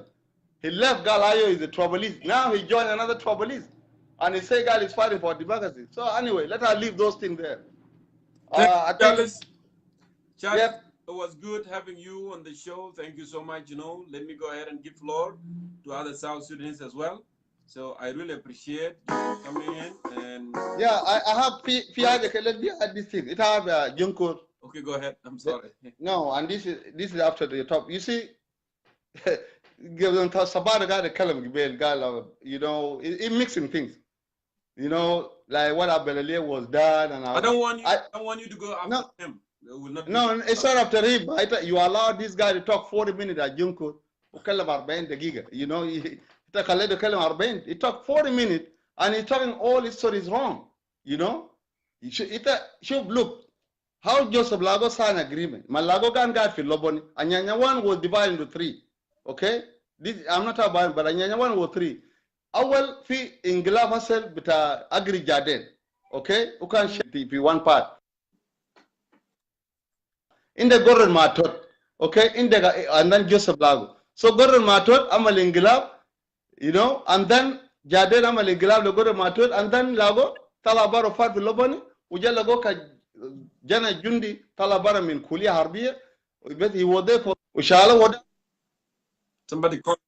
Mother Salam, Ukala Natani Bara. For a movement with Lago that he was not fighting for it. Umaya can the full and Yanyawan. Judut Butana and Majidikan for the Fi Congo. You know? If we come this, the same thing with Bhar Gazel. Yawita Simin Haji Sumanyantu to Bhar Gazel. Leo someone Janitu to Bhar Gazel. Let someone Janitu to Alenil. Because can't finish for the Bara. And this man ran to Addis Ababa, signed the agreement, Satalat Akal Fatur Banimeri.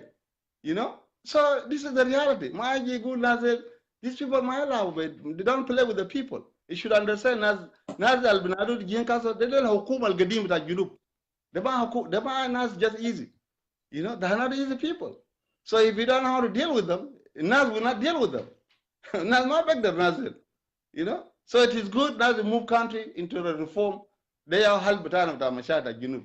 Like just insulting, it will not help. Insulting them are sad.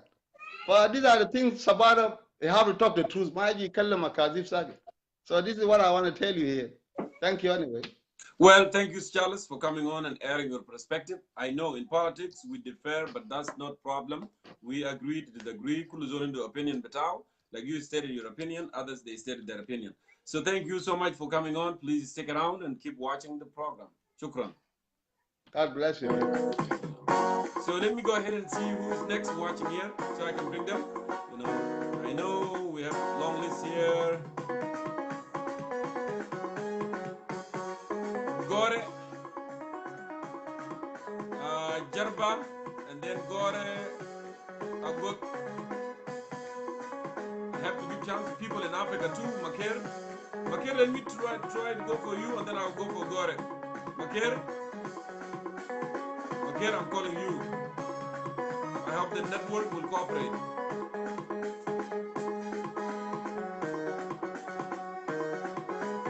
Makir, I'm calling you.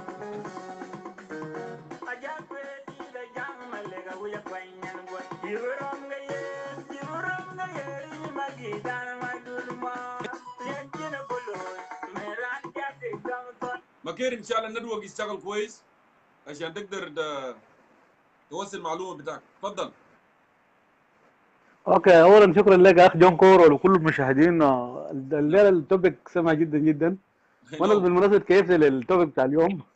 الاخ شارلز اتكلم كلام جميل جدا جدا وكلام موضوعي، فانا ما انا اخش موضوعي. اولا انا ابدا من الموضوع بتاع انا طبعا بحب امسك حاجات بسرعه كده عشان نقدر نشوف زول غير ذا. انا اخش في زياره بتاع السيد رئيس الجمهوريه بالنسبه للبحر الغزال الكبرى. نعم. اولا يا اخ جونكور المفروض نتكلم عن الحقائق كويس. يعني الناس يعني انتقدوا الزياره بتاعت الرئيس بانه هو زياره جاء في وقت غير مناسب كويس، ومفروض ننتظر المعارضه. الزياره طبعا ما بينتهي، الزياره ما واحد ولا اثنين ولا ثلاثه، الزياره ما مفتوح. اليوم الرئيس ممكن يزور بحر الغزال، وبكره لما نيجي ريق مشاري المعارضه برضه ممكن يزوروا بحر الغزال. فالزياره دي بيبقى حاجه ما بتنتهي، ممتده. الشيء الثاني انا بالنسبه للزياره بتاعت الرئيس، انا حسب وجهه نظري انا الرئيس يعني حس باحتزاز كويس بتاع الثقه بتاعه من المواطن بتاع بحر الغزال. لذلك ينبغي يعني يعيد الثقه في المواطن بتاع بحر الغزال نفسه، لان بحر الغزال اكثر المناطق استقرارا يعني كويس. والرئيس برضه يشوف حل هو لسه يعني نحن بنسمع هسه الان يا جونكور بالنسبه للاغاني الفنانين بتاع الدينكا بتاع بحر الغزال، حتى في الغنى بتاعهم بيغنوا بانس الفكير هو نسان. حسب الاغاني انا هدرت يعني سمعت لك كم اغنيه بانس الف نسى بحر الغزال سلفه كده. لذلك الرئيس اليوم عاد لصوت العقل وذهب بحر الغزال على اساس يعيد الثقه في نفسه كويس. وفعلا المواطن اللي جاء في بحر الغزال الان مواطن كبير جدا جدا. يعني نحن بنشاهد من ما هو كان في هنا في يقول على في ليك ستيت لحد ما فاد واو، لحد ما فاد بحر الغزال كده وعراب كويس، لحد ما فاد مينا بون امبارح ولا حد يعني الليله لحد ما بقدر اقول اليوم يعني جمهور بصوره كبيره جدا جدا. ده بياكد بانه السيد الرئيس هو لا زال العناصر بانه في بحر غزال متماسكه كويس، وده بديه الثقه بانه هيعيد النظر في سياساته. انا حسب وجهه نظري بشوف السيد الرئيس بعد الزياره المشاوي ده، في المثل العربي بيقول لك يعني شق الديار علم. فالسيد الرئيس هو تعلم من الزياره بتاعه الفات ده. يعني انا لما اعتقد لما نيجي راجع من زياره بحر الغزال حاجه بسياسات جديده، I will Amel I will بانه هو بانه هو يعني هيجي بسياسات جديده، لانه الشعب اللي جاوا ده والحب اللي جاوا ده ممكن يخليه يتغير تماما يعني 90 درجه كويس. يقدر يقوم يطبق الحاجات اللي ممكن يقدر يعملها لاساس يقدر يساعد بهم الشعب الجنوبي كويس في المستقبل القريب كويس. ده من بالنسبه للجانب بتاع الزيارات بتاع السيد الرئيس بالنسبه في بحناي بحر الغزال. انا يا رجل بالنسبه للزياره بتاعت المفاجاه بتاعت الرئيسين الاثيوبي والاريتري، طبعا الزياره دي يا اخ جونكور نحن كمتابعين يعني الزياره دي اصلا ما من حكومه الجنوب، دي زياره كانت مفاجاه من الرئيسين. لحد الرئيس كان ما اخذت الزياره في الجدول بتاعه كويس، يعني لحد ما يعني قطع الزياره بتاعه جا راجع جنوب السودان على اساس يقدر يستقبل الرئيسين دول ويشوفوا ان هم اصلا جايين بقوا فهم. انا على حسب تحليل انا اصلا السياسه اللي يعني جابوه الرئيسين هم محتاجين الان لسلفا كير في الوقت الراهن كويس. وسلفا كير المفروض بعد ده يلعب دور جديد على اساس هو شنو؟ ايوه السياسه انا بديك وبشيل منك، ما بديك بس وبعمل نايم. نعم. طالما اليوم الرئيس الاثيوبي والاريتري ساعدوه، ودول طبعا يعني نحن بالنسبه للسياسه دي الاكبر دولتين مثلا في افريقيا مؤثرين، ودول الدول اللي بيقولوا عنها دول بتاعت هناي القرن الافريقي. الدولتين دول القرن الافريقي كويس، ودول اكثر مناطق في افريقيا يعني استراتيجيه في افريقيا. دول الدولتين اثيوبيا واريتريا ومثلا وهنايا دول الدول بتاع هنايا القرن الافريقي. القرن الافريقي. الشيء الثاني يعني نعم الشيء الثاني يعني في زياره كان عملها السيد رئيس السودان عمر البشير قبل كده لمصر في اثناء الاحداث دي. الزياره دي ربما برضه يغير الفكره بتاعت اثيوبيا كويس تجاه السياسات الجديده بالنسبه لسد النهضه. بالمناسبه ده كلام كله ممكن يكون كلام يعني حساس جدا، ويعني انا افتكر هو زياره كانت ناجح بالنسبه لسيد رئيس الجمهوريه، ممكن هيستفيد منها شديد كويس لانه هيحقق اهداف كثيره كويس. الشيء الثاني انت قلت بانه في السؤال نمره 4 تقريبا بانه نازل فاندنج انه الفهم بتاع فاندنج كويس. الفاندنج ده يعني هم اصلا انا لما اعتقد انت الليله لما انت تستقر كويس في دولتك انت يعني انت ممكن بعلاقاتك الخارجيه والاقليميه يعني زي زياره جو حسن مثلا جو رئيسين الاثيوبي والاريتريا هم جاي طلب معين، انت سلفا كير برضك بتقدم طلبك يا اخوان انا بعمل لكم كده لكن انتوا سووا لي كده. ده ممكن يساعد برضه في دعم الاتفاقيه في المستقبل القريب، لكن برضه بيساعد في السياسه الفرقي دي مع منبوذ دوليا اصلا قد يكون يمكن نعم. ابي محمد ممكن يكون عنده شأن يعني ما عنده مكانه، لكن السياسه الفرقي ده زول يمكن تطلب منه حاجه. لا هو طبعا هو لازم تطلب منه لان السياسه الفرقي هو منطقته حساسه. بالمناسبه حتى الليله مثلا عندنا باب المندب كويس، باب المندب الممر بتاع باب المندب ده اهم ممر في الشرق الاوسط اللي بيجوا مربل السفن الامريكيه والحاجات دي كلها. لذلك السياسه الفرقي كلها بيجوا هناك. لذلك هو يعني اريتريا برغم هم شعب بسيط 5 مليون نسمه لكن هم يعني قويين بالنسبه للاستراتيجيه بتاعت المنطقه بتاعتهم، بيخلوا الدول تحترمهم حسب المنطقه الاستراتيجيه بتاعتهم، محترمين بالنسبه للدول كويس. انا نجي بجاي بالنسبه للموضوع بتاع الدعوه بتاعت ايجاد بالنسبه لتوماس سيريلو. انا بشوف يعني اليوم اخ جونكور يعني توماس سيريلو لا زال قاعد يلعب بالبيض وحجر زي ما قالوا زمان كويس. الزمن السياسي بيختلف من زمن لزمن. اليوم يعني لازم زياره جاء مثلا ابي احمد لجوبا ده وجا قابل سلفا كير، يعني توماس المفروض يخاف لنفسه، ممكن في فهم جديد ثاني ممكن يحصل في الايام الجايه. طالما الرئيس الاثيوبي اللي انت قاعد جوا بلده هو جاء زياره مفاجاه لجنوب السودان، ممكن انت تكون تحت اللعبه ذاتك بعدين. انت ممكن يضحكوا عليك في الايام الجايه دي. لذلك انا افضل بانه هو يعني ما يتعامل بصوت غير طيب، بانه حسب اليوم قال يعني حسب الرسائل بتاعه قال هو رسل حسب البيانات اللي ظهرت بانه هو رسل بيان لايجاد، والايجاد ده بترد على بيانه. لذلك هو حاول بعد ده برضه يتصدى الكلام اللي حصلت له. لكن في السياسه ما في كلام، انت ما ضعيف، انت ما زال متفرد وضعيف.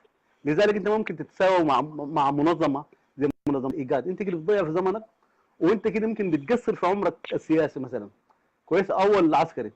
لذلك من ينبغي ان توماس يقابل الناس زي ويحاول يعمل من اتفاقيه بشكل كان. الاساس الفتره الجايه ما هيكون كويسه معه، ما بتكون كويس يعني. حتى الزياره اللي عملها لرئيس احنا الاثيوبي ده هسه لجنوب السودان مكير حتى الان انا ما عارفين يعني نعم مثلا ما تمخض من هنا من الاجتماع بتاعه بينه وبين نعم اسماعيل وايس، وانا كنت بتمنى الناس بتاع نعم الناس يعني ناشونال سالفيشن يقدر يدونا بسيط من ما دار في الاجتماع بينه وبين اسماعيل وايس، لكن they are not giving us anything.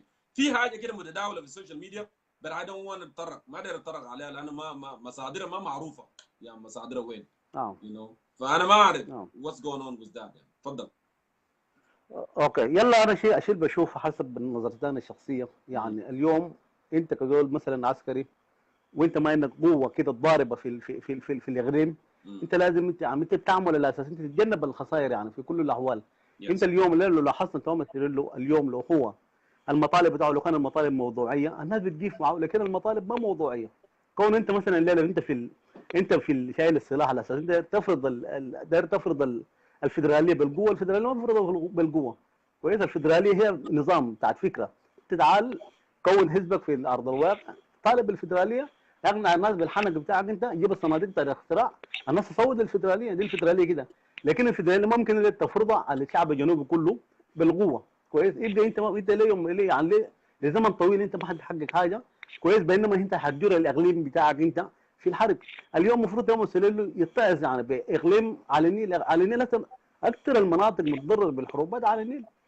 المفروض توماس ما يجر السوايل يعني بقى زي على النيل. على النيل هسه الناس عايشين في مخيمات كويس، وده كله كان شنو السبب بتاع الحرب كويس. والطريقه كان حصل بها حرب على النيل ما زي السوايه كويس. السوايه يمكن يختلف تماما يعني. لذلك انا طالب، انا اتمنى من توماس سيريلو بانه هو يرجع لصوت العقل ويجي يخش جوا مع الناس كويس، يتم الاتفاقيه اللي بداوا من الاول ده يكملها كويس، بدل هو يجر المنطقه كلها في حرب كويس ويتمسك بحاجات اصلا ما موضوعيه كويس. والكلام اللي قال شرط قبل شويه بانه في زول دعم ده، الكلام ده حقيقه ممكن يكون في زول دعم جدا يعني كويس. كون لان الطريقه بالتصرفات التصرف بتاع المدعومه، وانت زول بدعم مقدر لما يجي ينسحب منك هيخليك في سقيعه انت ما حتستفيد منه تماما يعني. لذلك انا لكلمتين الاخيره يا اخت جونكور ممكن اكون شلت وقت طويل. انا اتمنى بانه يعني الاخ توماس سيريلو يرجع لصوت العقل عشان الجنوب نحن محتاجين سلام من اجل شعبنا كويس. يرجع ويعمل سلام من اجل شعب اقليم اكواتوريا كويس. الفدراليه دي احنا كلنا دايرينها، لكن ما يكون بالقوه، يكون بطريقه بتاع السلام ومحبه، ما يكون بطريقه بتاع السلاح كويس. وده الكلام اللي اقدر اضيفه يا اخ جونكور كويس. ما داير اقوم اجور عشان ادي الناس بعض فرصه يعني. اوكي مكير شكرا جزيلا عزيزي، دائما articulate في your point. بالرغم انه وقتها هناك خلاص في الخرطوم بقى تقريبا الساعه 2 صباحا ولا الساعه 3 صباحا ما اعتقد. انت سهرت معنا شكرا جزيلا and please still keep watching. شاهد البرنامج للنهايه ان شاء الله. شكرا جزيلا. الله يسلمك. شكرا جزيلا. Dear brother, let me go ahead here. Of course, Tongjang Gore. Where is Gore? Gore is gone. It's not there. Lakin Gore into the guy, just later on and give up. Let me go ahead. Tongjang, our show is not a government show. I know you tried to provoke me, but no. So I'm calling you right now. Nasib, you're trying to provoke me, Nasib, but it's okay. It's no politics. Citizen of South Sudan, go ahead with your perspective.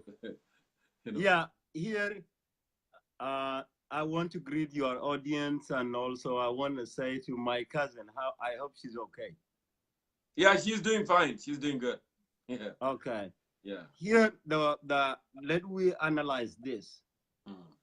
A tribal country like ours, there are people try to promote their party, and there are some people, for the people who talk like me, I'm not IO, I'm not a government, I'm not IG. When I analyze it the way good for Southern Sudanese, that's why I have enemy. Tribe is something that we know, but very dangerous in South Sudan. Tribe and politics are linked. Thank God I'm not part of it. I'm a Denga. You want to attack me, Tongjang? You will get me. You want to attack Denga? Good luck. You can do it.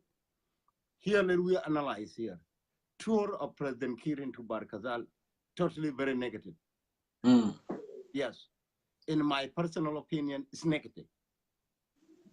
In a state, whatever is supposed going to Bhar Gazel, talk about peace, he can explain that peace is come.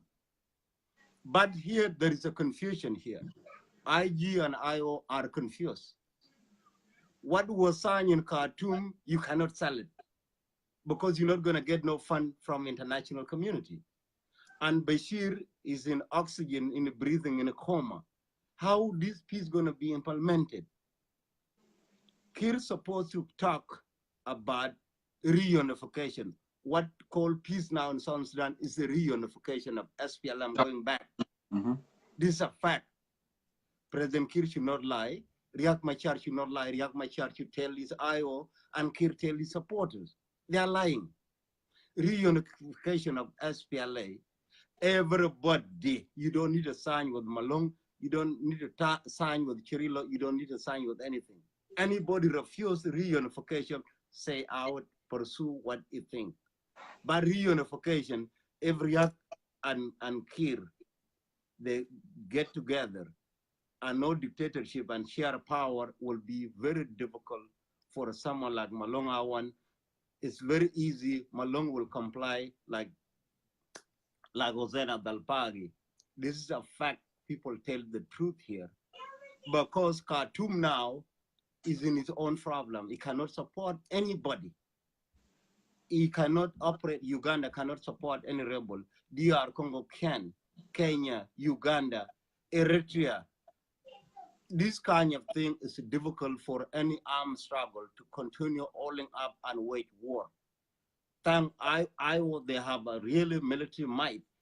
Why the IO comply now to sign to accept reunification?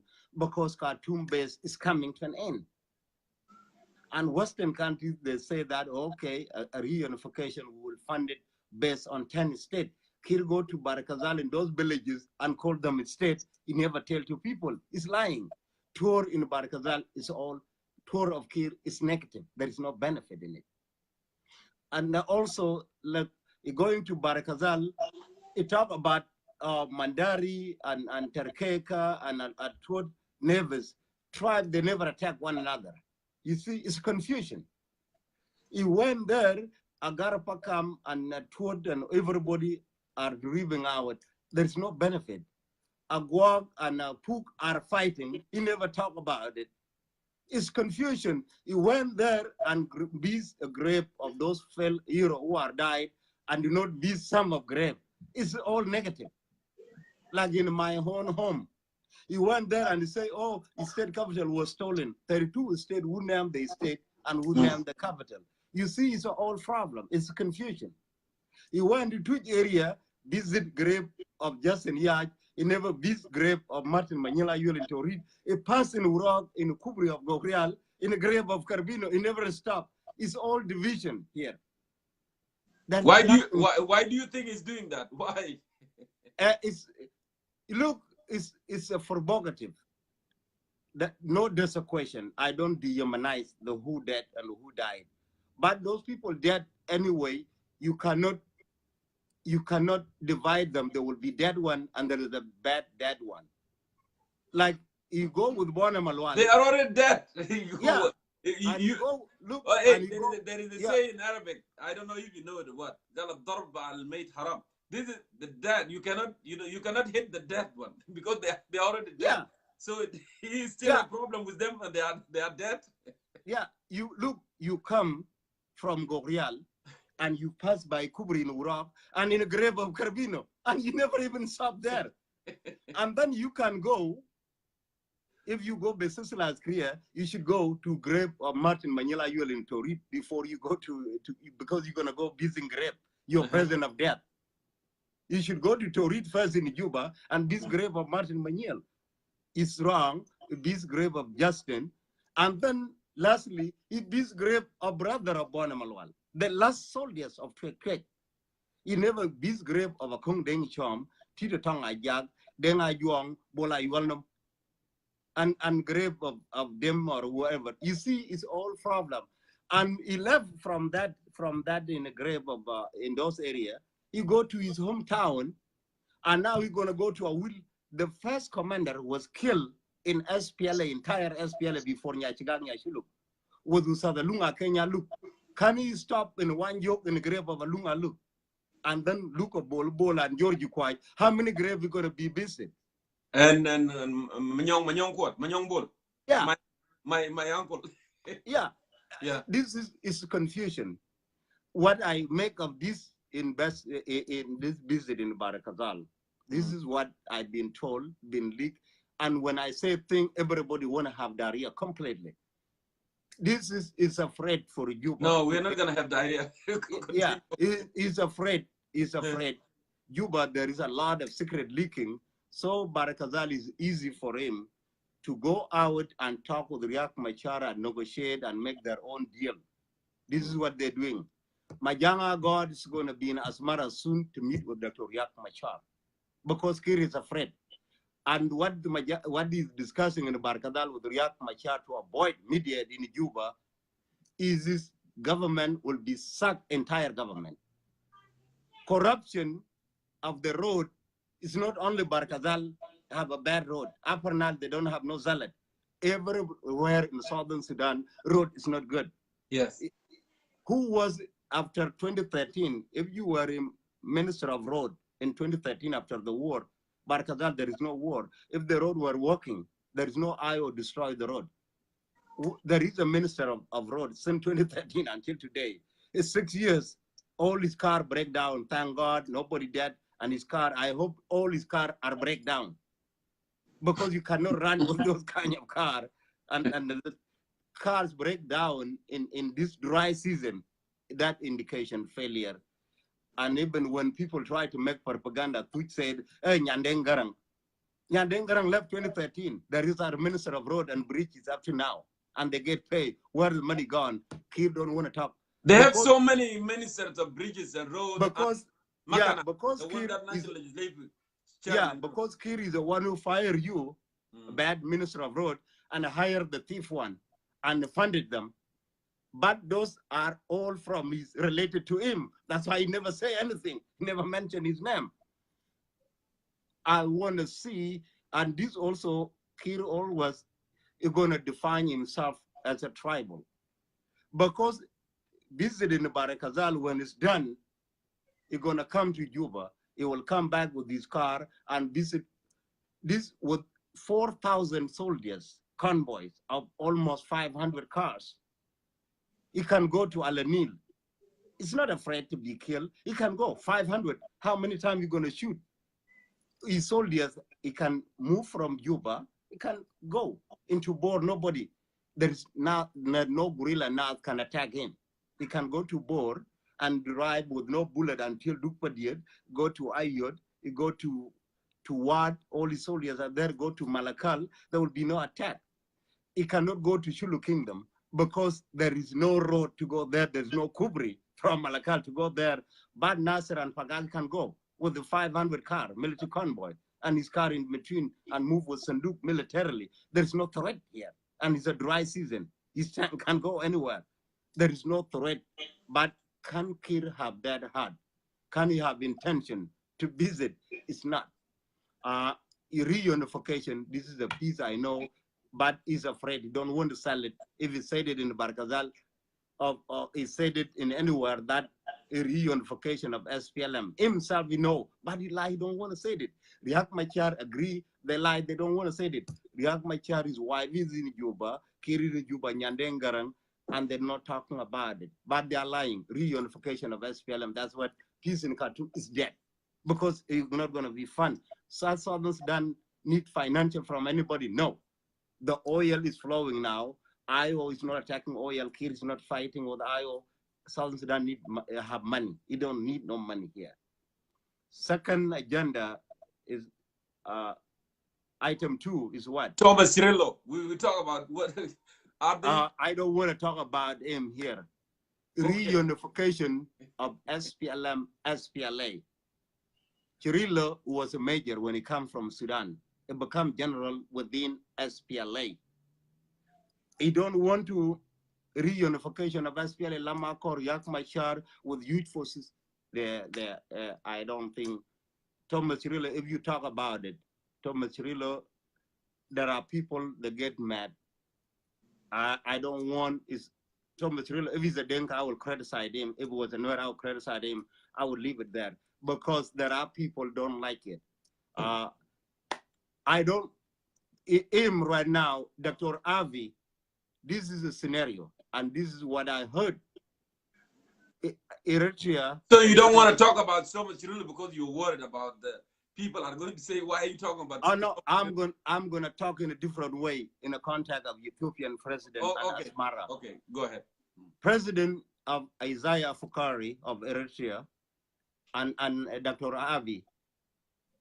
Southern Sudan. Yes, Aforgie of Eritrea. Yeah, Isaiah Aforgie of Eritrean, yeah. The reason here are crucial to visit Juba. In Juba, there was escalation and there was James Wani left in Juba. Taban is in trouble. People like James Wani, Kwal Manyang, and Akol Kor, and Jongriak, Nyandengarang, Angelina Teng, they were all gang up to put Garodgar Kwat to attack Taban. Another catastrophe almost happened. That's why Kiir cut his short visit and was called by those guys, and those guys show up in Juba and call Kiir. Kiir have to be airlifted from Bhar Gazel to come in. Even when he come back, he never meet Taban. Taban is still in deep isolation. Kiir reunification, you cannot put Riek Machar under Taban for a reunification. And reunification of Arusha, Tanzania is 10 states.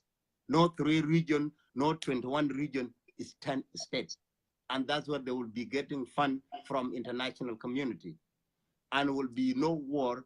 Anybody, even Malong, there will be no anything to be signed with Malong. Because it's the reunification of SPLA. Everybody go back in his position. Malong gonna be Lieutenant General, like Friet, but he will not have no assignment. I want to ask you one question, Tongjang. Why, when we talk about national salvation, why people go crazy about national salvation and they don't go crazy about Paul Malong? Paul Malong, nobody go crazy about him. Why? Just, Paul Malong is a Denka, and Denka are evil. They deserve to be trashed. No. You cannot talk in the Moses, son of Jesus Christ. Well, why? Is it because of what? If Dengue cannot be opposition? You telling me that Dengue cannot be opposition? Look, if you look at Arusha, Tanzania, it's make it simple. If Kiir or Riek Machar team, you cannot negotiate with anywhere, even Thomas, even Peter Gadet or Garwidwal, they will be team in. Johnson Wulwany, you will not be negotiated with him. Johnson Wulwany is a Shulu guy. You cannot have Lama called Pagana mom and you negotiate with another Shulu. No. If Wulwany won land from SPLA, which is a government, and SPLA government, like here, they say that they want Shuluk Sultan and Shuluk Denka to negotiating.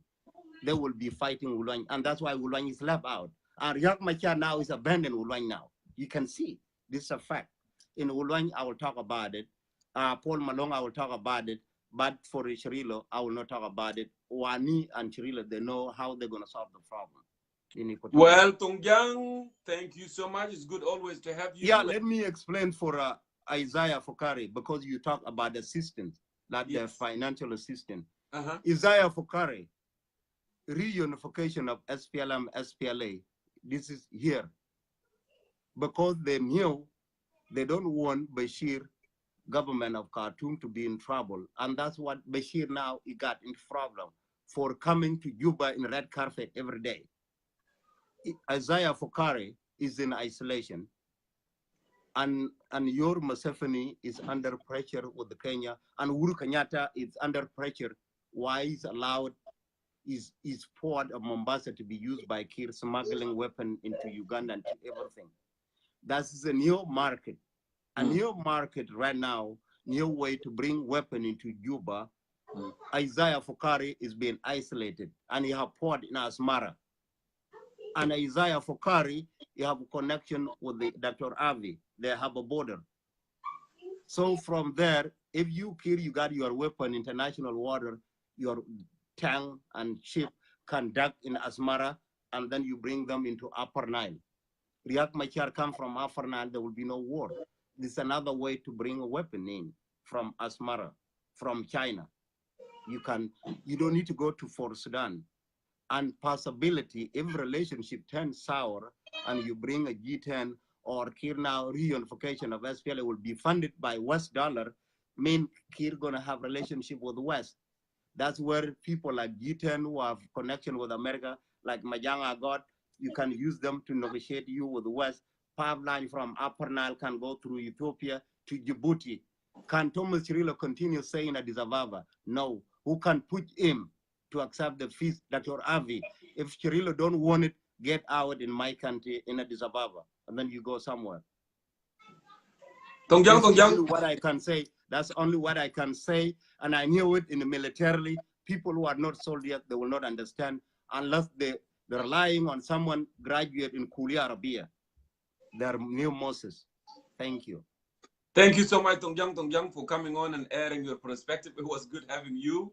I know it goes up and on and on, but we are not a government show. Thank you so much. I know that you did provoke, but it's okay. Because you bring too many. Makir always, your show is dominated by government propagandists. No, we have to have propagandists and Arabic speakers, and then we've been thrown out.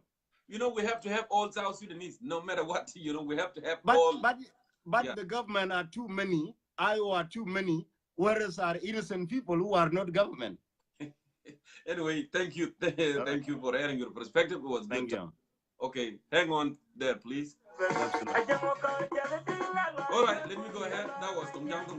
It's done. Let me go ahead and see who is next here.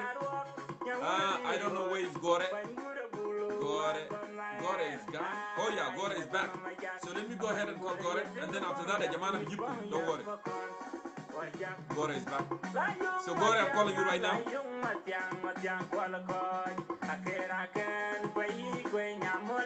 Gore, I'm calling you. Hello. Hello, Jongkor. Can you put the camera?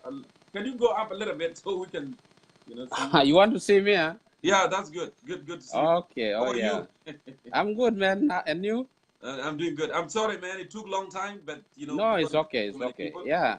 So yeah. I know that you observed a lot. You have been watching, and we discussed so many stuff. So I want to hear your perspective, Gore.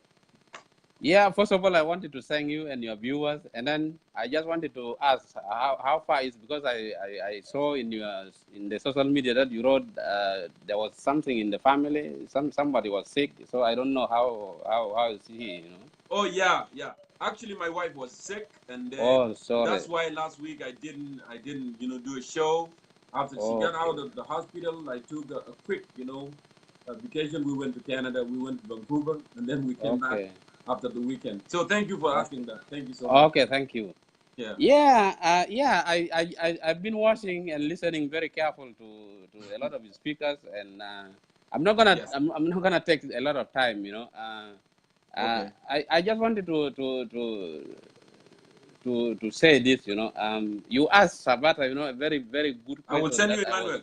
Oh, go ahead. Yeah, you asked Sabata a very good question. That since you start the movement of this internet, I think four years ago. 2 years and a half, yeah. Yeah, 2 years and a half, and to you, according to your analysis, instead of South Sudan, because the aim was to bring people together, Yes. But it seems like people are going far away instead of coming together, Let me give you this testimony, Mr. Jongkor, I went somewhere. I'm not gonna mention the place that I went, Okay. I went somewhere. I was going to see my brother who was in the school, And when I went there, it was Sunday, and then there was not visitors. Yeah, the visitors was not allowed, And then I was hanging around in the fence, and then suddenly I saw one gentleman, because we were two. And then one of the person told me that, you know, that they can't be Al-Jaide. Yeah, na gutolo kalas kwez, you know. Yeah, ujol deja felon, a young gentleman kida, he came, and then I asked him, anagal keb, wo gal kwez. Anagal isim to munu. Wo kel anagal isim to Deng. Gal, my name is Deng, you know. Yeah. And then I asked him, I said, do you know Pilan? And then he said, yeah, he's my friend, he knows him, you know. So uofi sana ula lakin jolle biga sana talta, you know. Okay. So ana salu ana gale how is this guy doing? Wo gale yake wo lisa ja gerib ya so jolde gidam, you know. So ana warlo ana gale yake ita ana kangi wonu suleta kadab alla kede alla ya. No, yeah, speak. Yeah. Yeah, I told him ana gale yake ita no ana wakirua haya no ana taban waro bana Equatorian, you know. O kan biga ye kafu so ya kida, you know. Ana warlo na gale so ita mata kap ita ana kulu we are all Southern Sudanese, you know. Yeah. So haja alfe ana go later inu ita no what is going on in South Sudan ita no ita kun talaba ita mata kun get involved waje ita no. Yani ita kun agara ta kun sedit, because one day, you know, that country is gonna be yours, you know. Ana silu gurus ana odilo ana gal take this ita no. Woken gali no o kafu o gali o mabise ana gali azol silu gurus ita no. Ana asuru lo la di o silu. Ana ju wor later inu ya Jongkor ita no. It's not because anna one day anna bija limu ma dinka wala nuer wala ajir ita no. Wala anna Equatorial masalan anna pelan ma der dinka. No, it's not like that. No. The thing is, what is going on there ita no. Yagi ko to nazma, people are not coming together ita no. Yani salam de lokangi jebu ita no. Salam de is a genuine peace. Ata gun silent ita no. In a second, ana go later ita no, Equatoria or Nuer, people will be together ita. And I wish one day people will not believe that people will be coming together ita no. This is my testimony. As an finas ana gaya no gibel finas go nusu yani Equatoria or sunu yani fika lamar ketir. Lakin they taban, these are all their opinion, you know. Lakin I know that one day we will come together, you know. So let me come to the topics, you know. I'm not gonna ana magira geni ketir fi topics there, you know. No problem. Taban ziyara ta Said Rais Kiir fi ajere fi there's the conflicting yani information finas gike ngale yake jolde masa because of ajere want to praise peace ugira fi base. Yeah. Etano ana fi ajere fi Messi fi ajere tai is a very strategic ajere al Kirwa na kitano. Ana bikun be difa ma ajere ana bigib ma Tongjang o Charles itano. Wo jolde giro na some base felan. You know, he want to solidify his base, you know. Because wo gano yani finas gejar Riak is coming itano. Riak is coming, and then should anything happen itano wajo at least kede best of that man is it war itano. Yani this is what this, and then because why fail no marwa kan fail and ziyara masalan lo kana juro masalan fi mahala dal masalan ita asar fi arab wo kan ma biro fi ajere wo kan ma biro fi not supposed to go to his hometown wo kan biro fi alanil itano wala kan biro fi Equatoria, you know. And then the example is here, you know. Look at when Obama became the president, in Kenya, he did not go to Kenya, you know, because be left for Nazar, because Kanu Jafi Kenya, people be because they let it. So Obama can jaro of Kenya when he was almost termed to Karas Gero, so Ruata is very strategic, over and I just solidifies and grand, you know. And then but in Matansa, when Kir moved, there's something going on, Si Rajere Talopon of Gitano, work it Kirpro, Philopon of Gitano, what happened, Gitano? Or he went with a lot of jets, Gitano, just there up to now, Philopon of Gitano. Yeah. So Jolde is very strategic. Ajal Giro, Alura, and Agde, Ora, he knows, you know, better, you know. Yeah. This is why he moved with a lot of this hardware, Sila. Nobody knows who get recruitment. That could be one of the thing, you know. Yeah.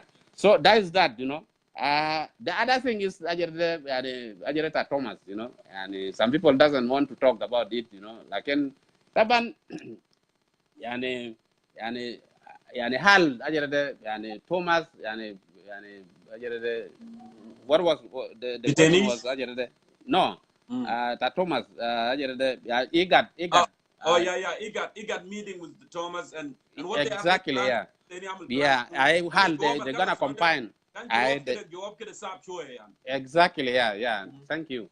Yeah, itano jawab al Rasulullah itano. Yani this is a threatening letter itano, by the way, and everybody knows, and then it is all over the media. You can read it for yourself. With a bar fail and this is they kitab the government itano because Ismail Wise to kankanu fail and Joel Wise. And he's not supposed to, because if you are an envoy for peace itano, you cannot you cannot give this threatening language. Masalan al bekuto he can think of other things, So yani kalam al gal masalan these people will confine Thomas I don't think so, Yeah. Why? Because even this peace because Wednesday is all over can America amula haja America can this thing is not inclusive. Yani America is into hand into either to will why React was in the sense on it, you remember when in 2016 when John Kerry went to Juba John Kerry wants to go Galeria React there is a troublemaker yeah.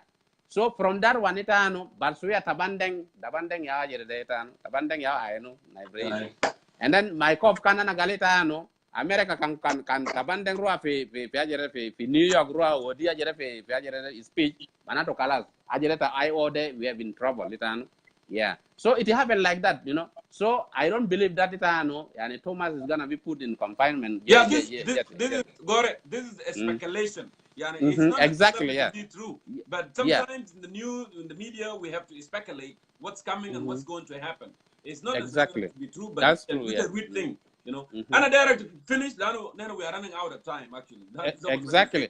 I don't mind the kalam ketir alana bonusu. I think that's it. So that I give budget to Nasanin.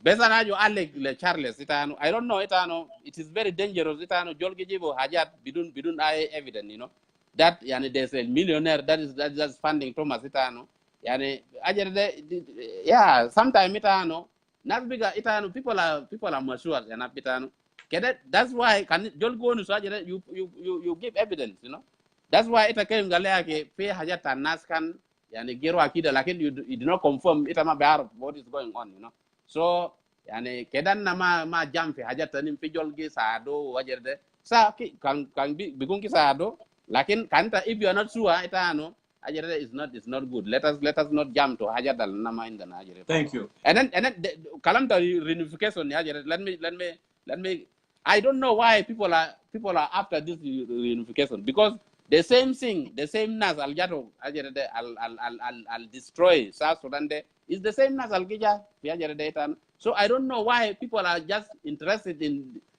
this unification that ajere is yani kede ajere kede ma fi aja ille nas de SPLM kede unite.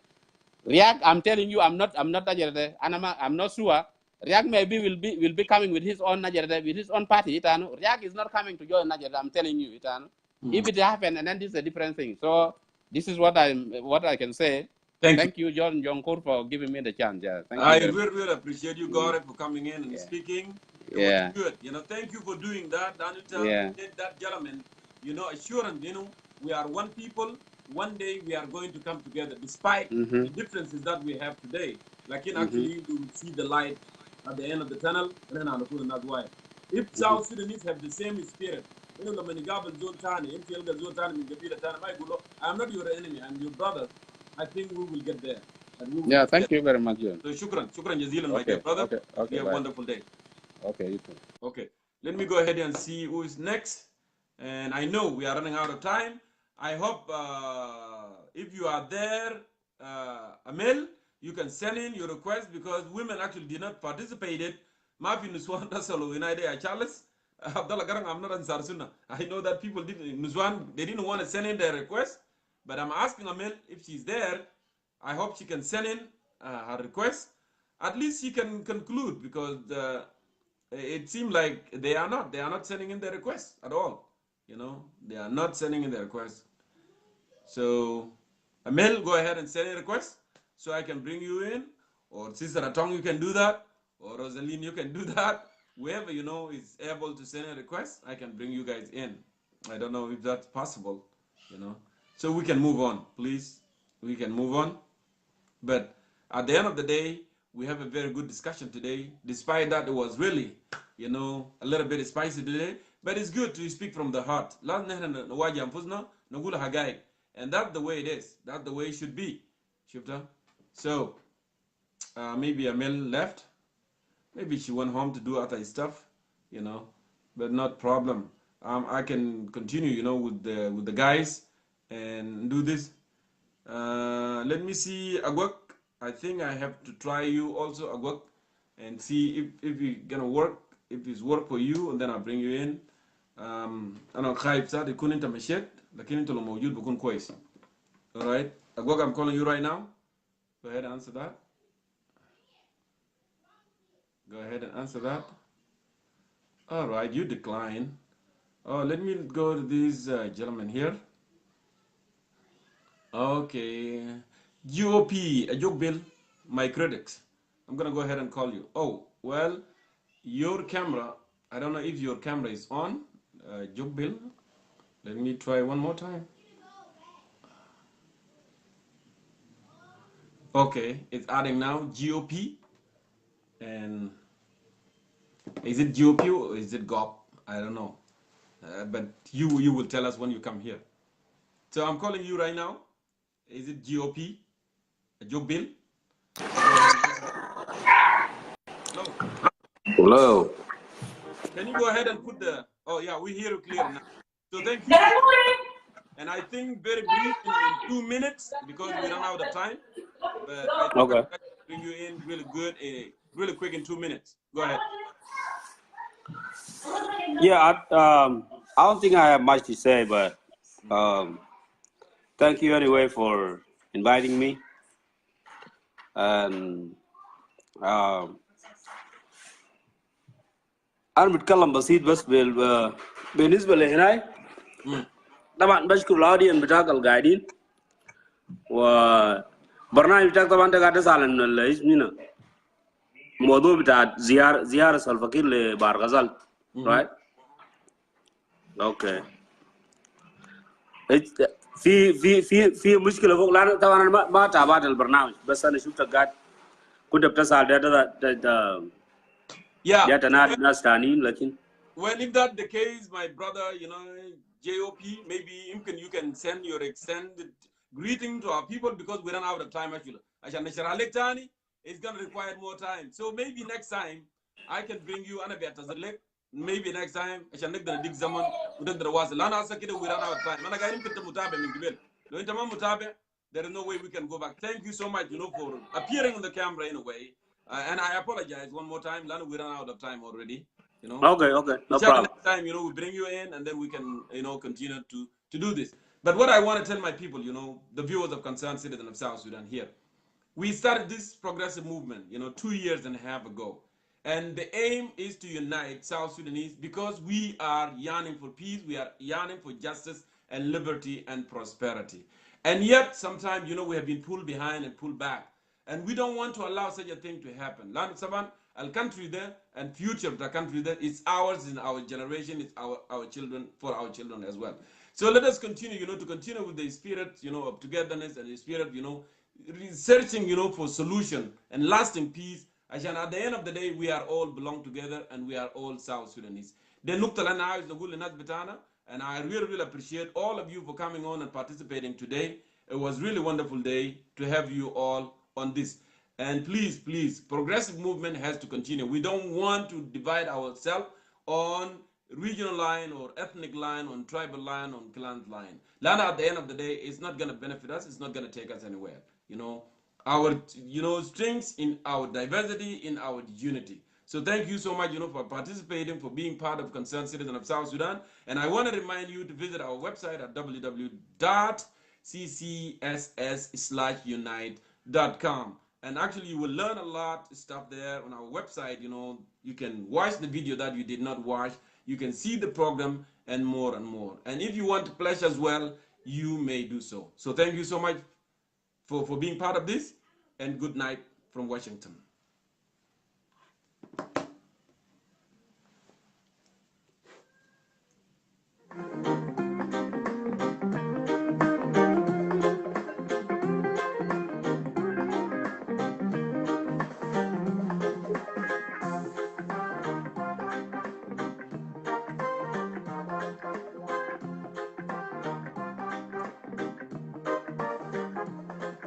Bye. Africa, say it louder. Say it,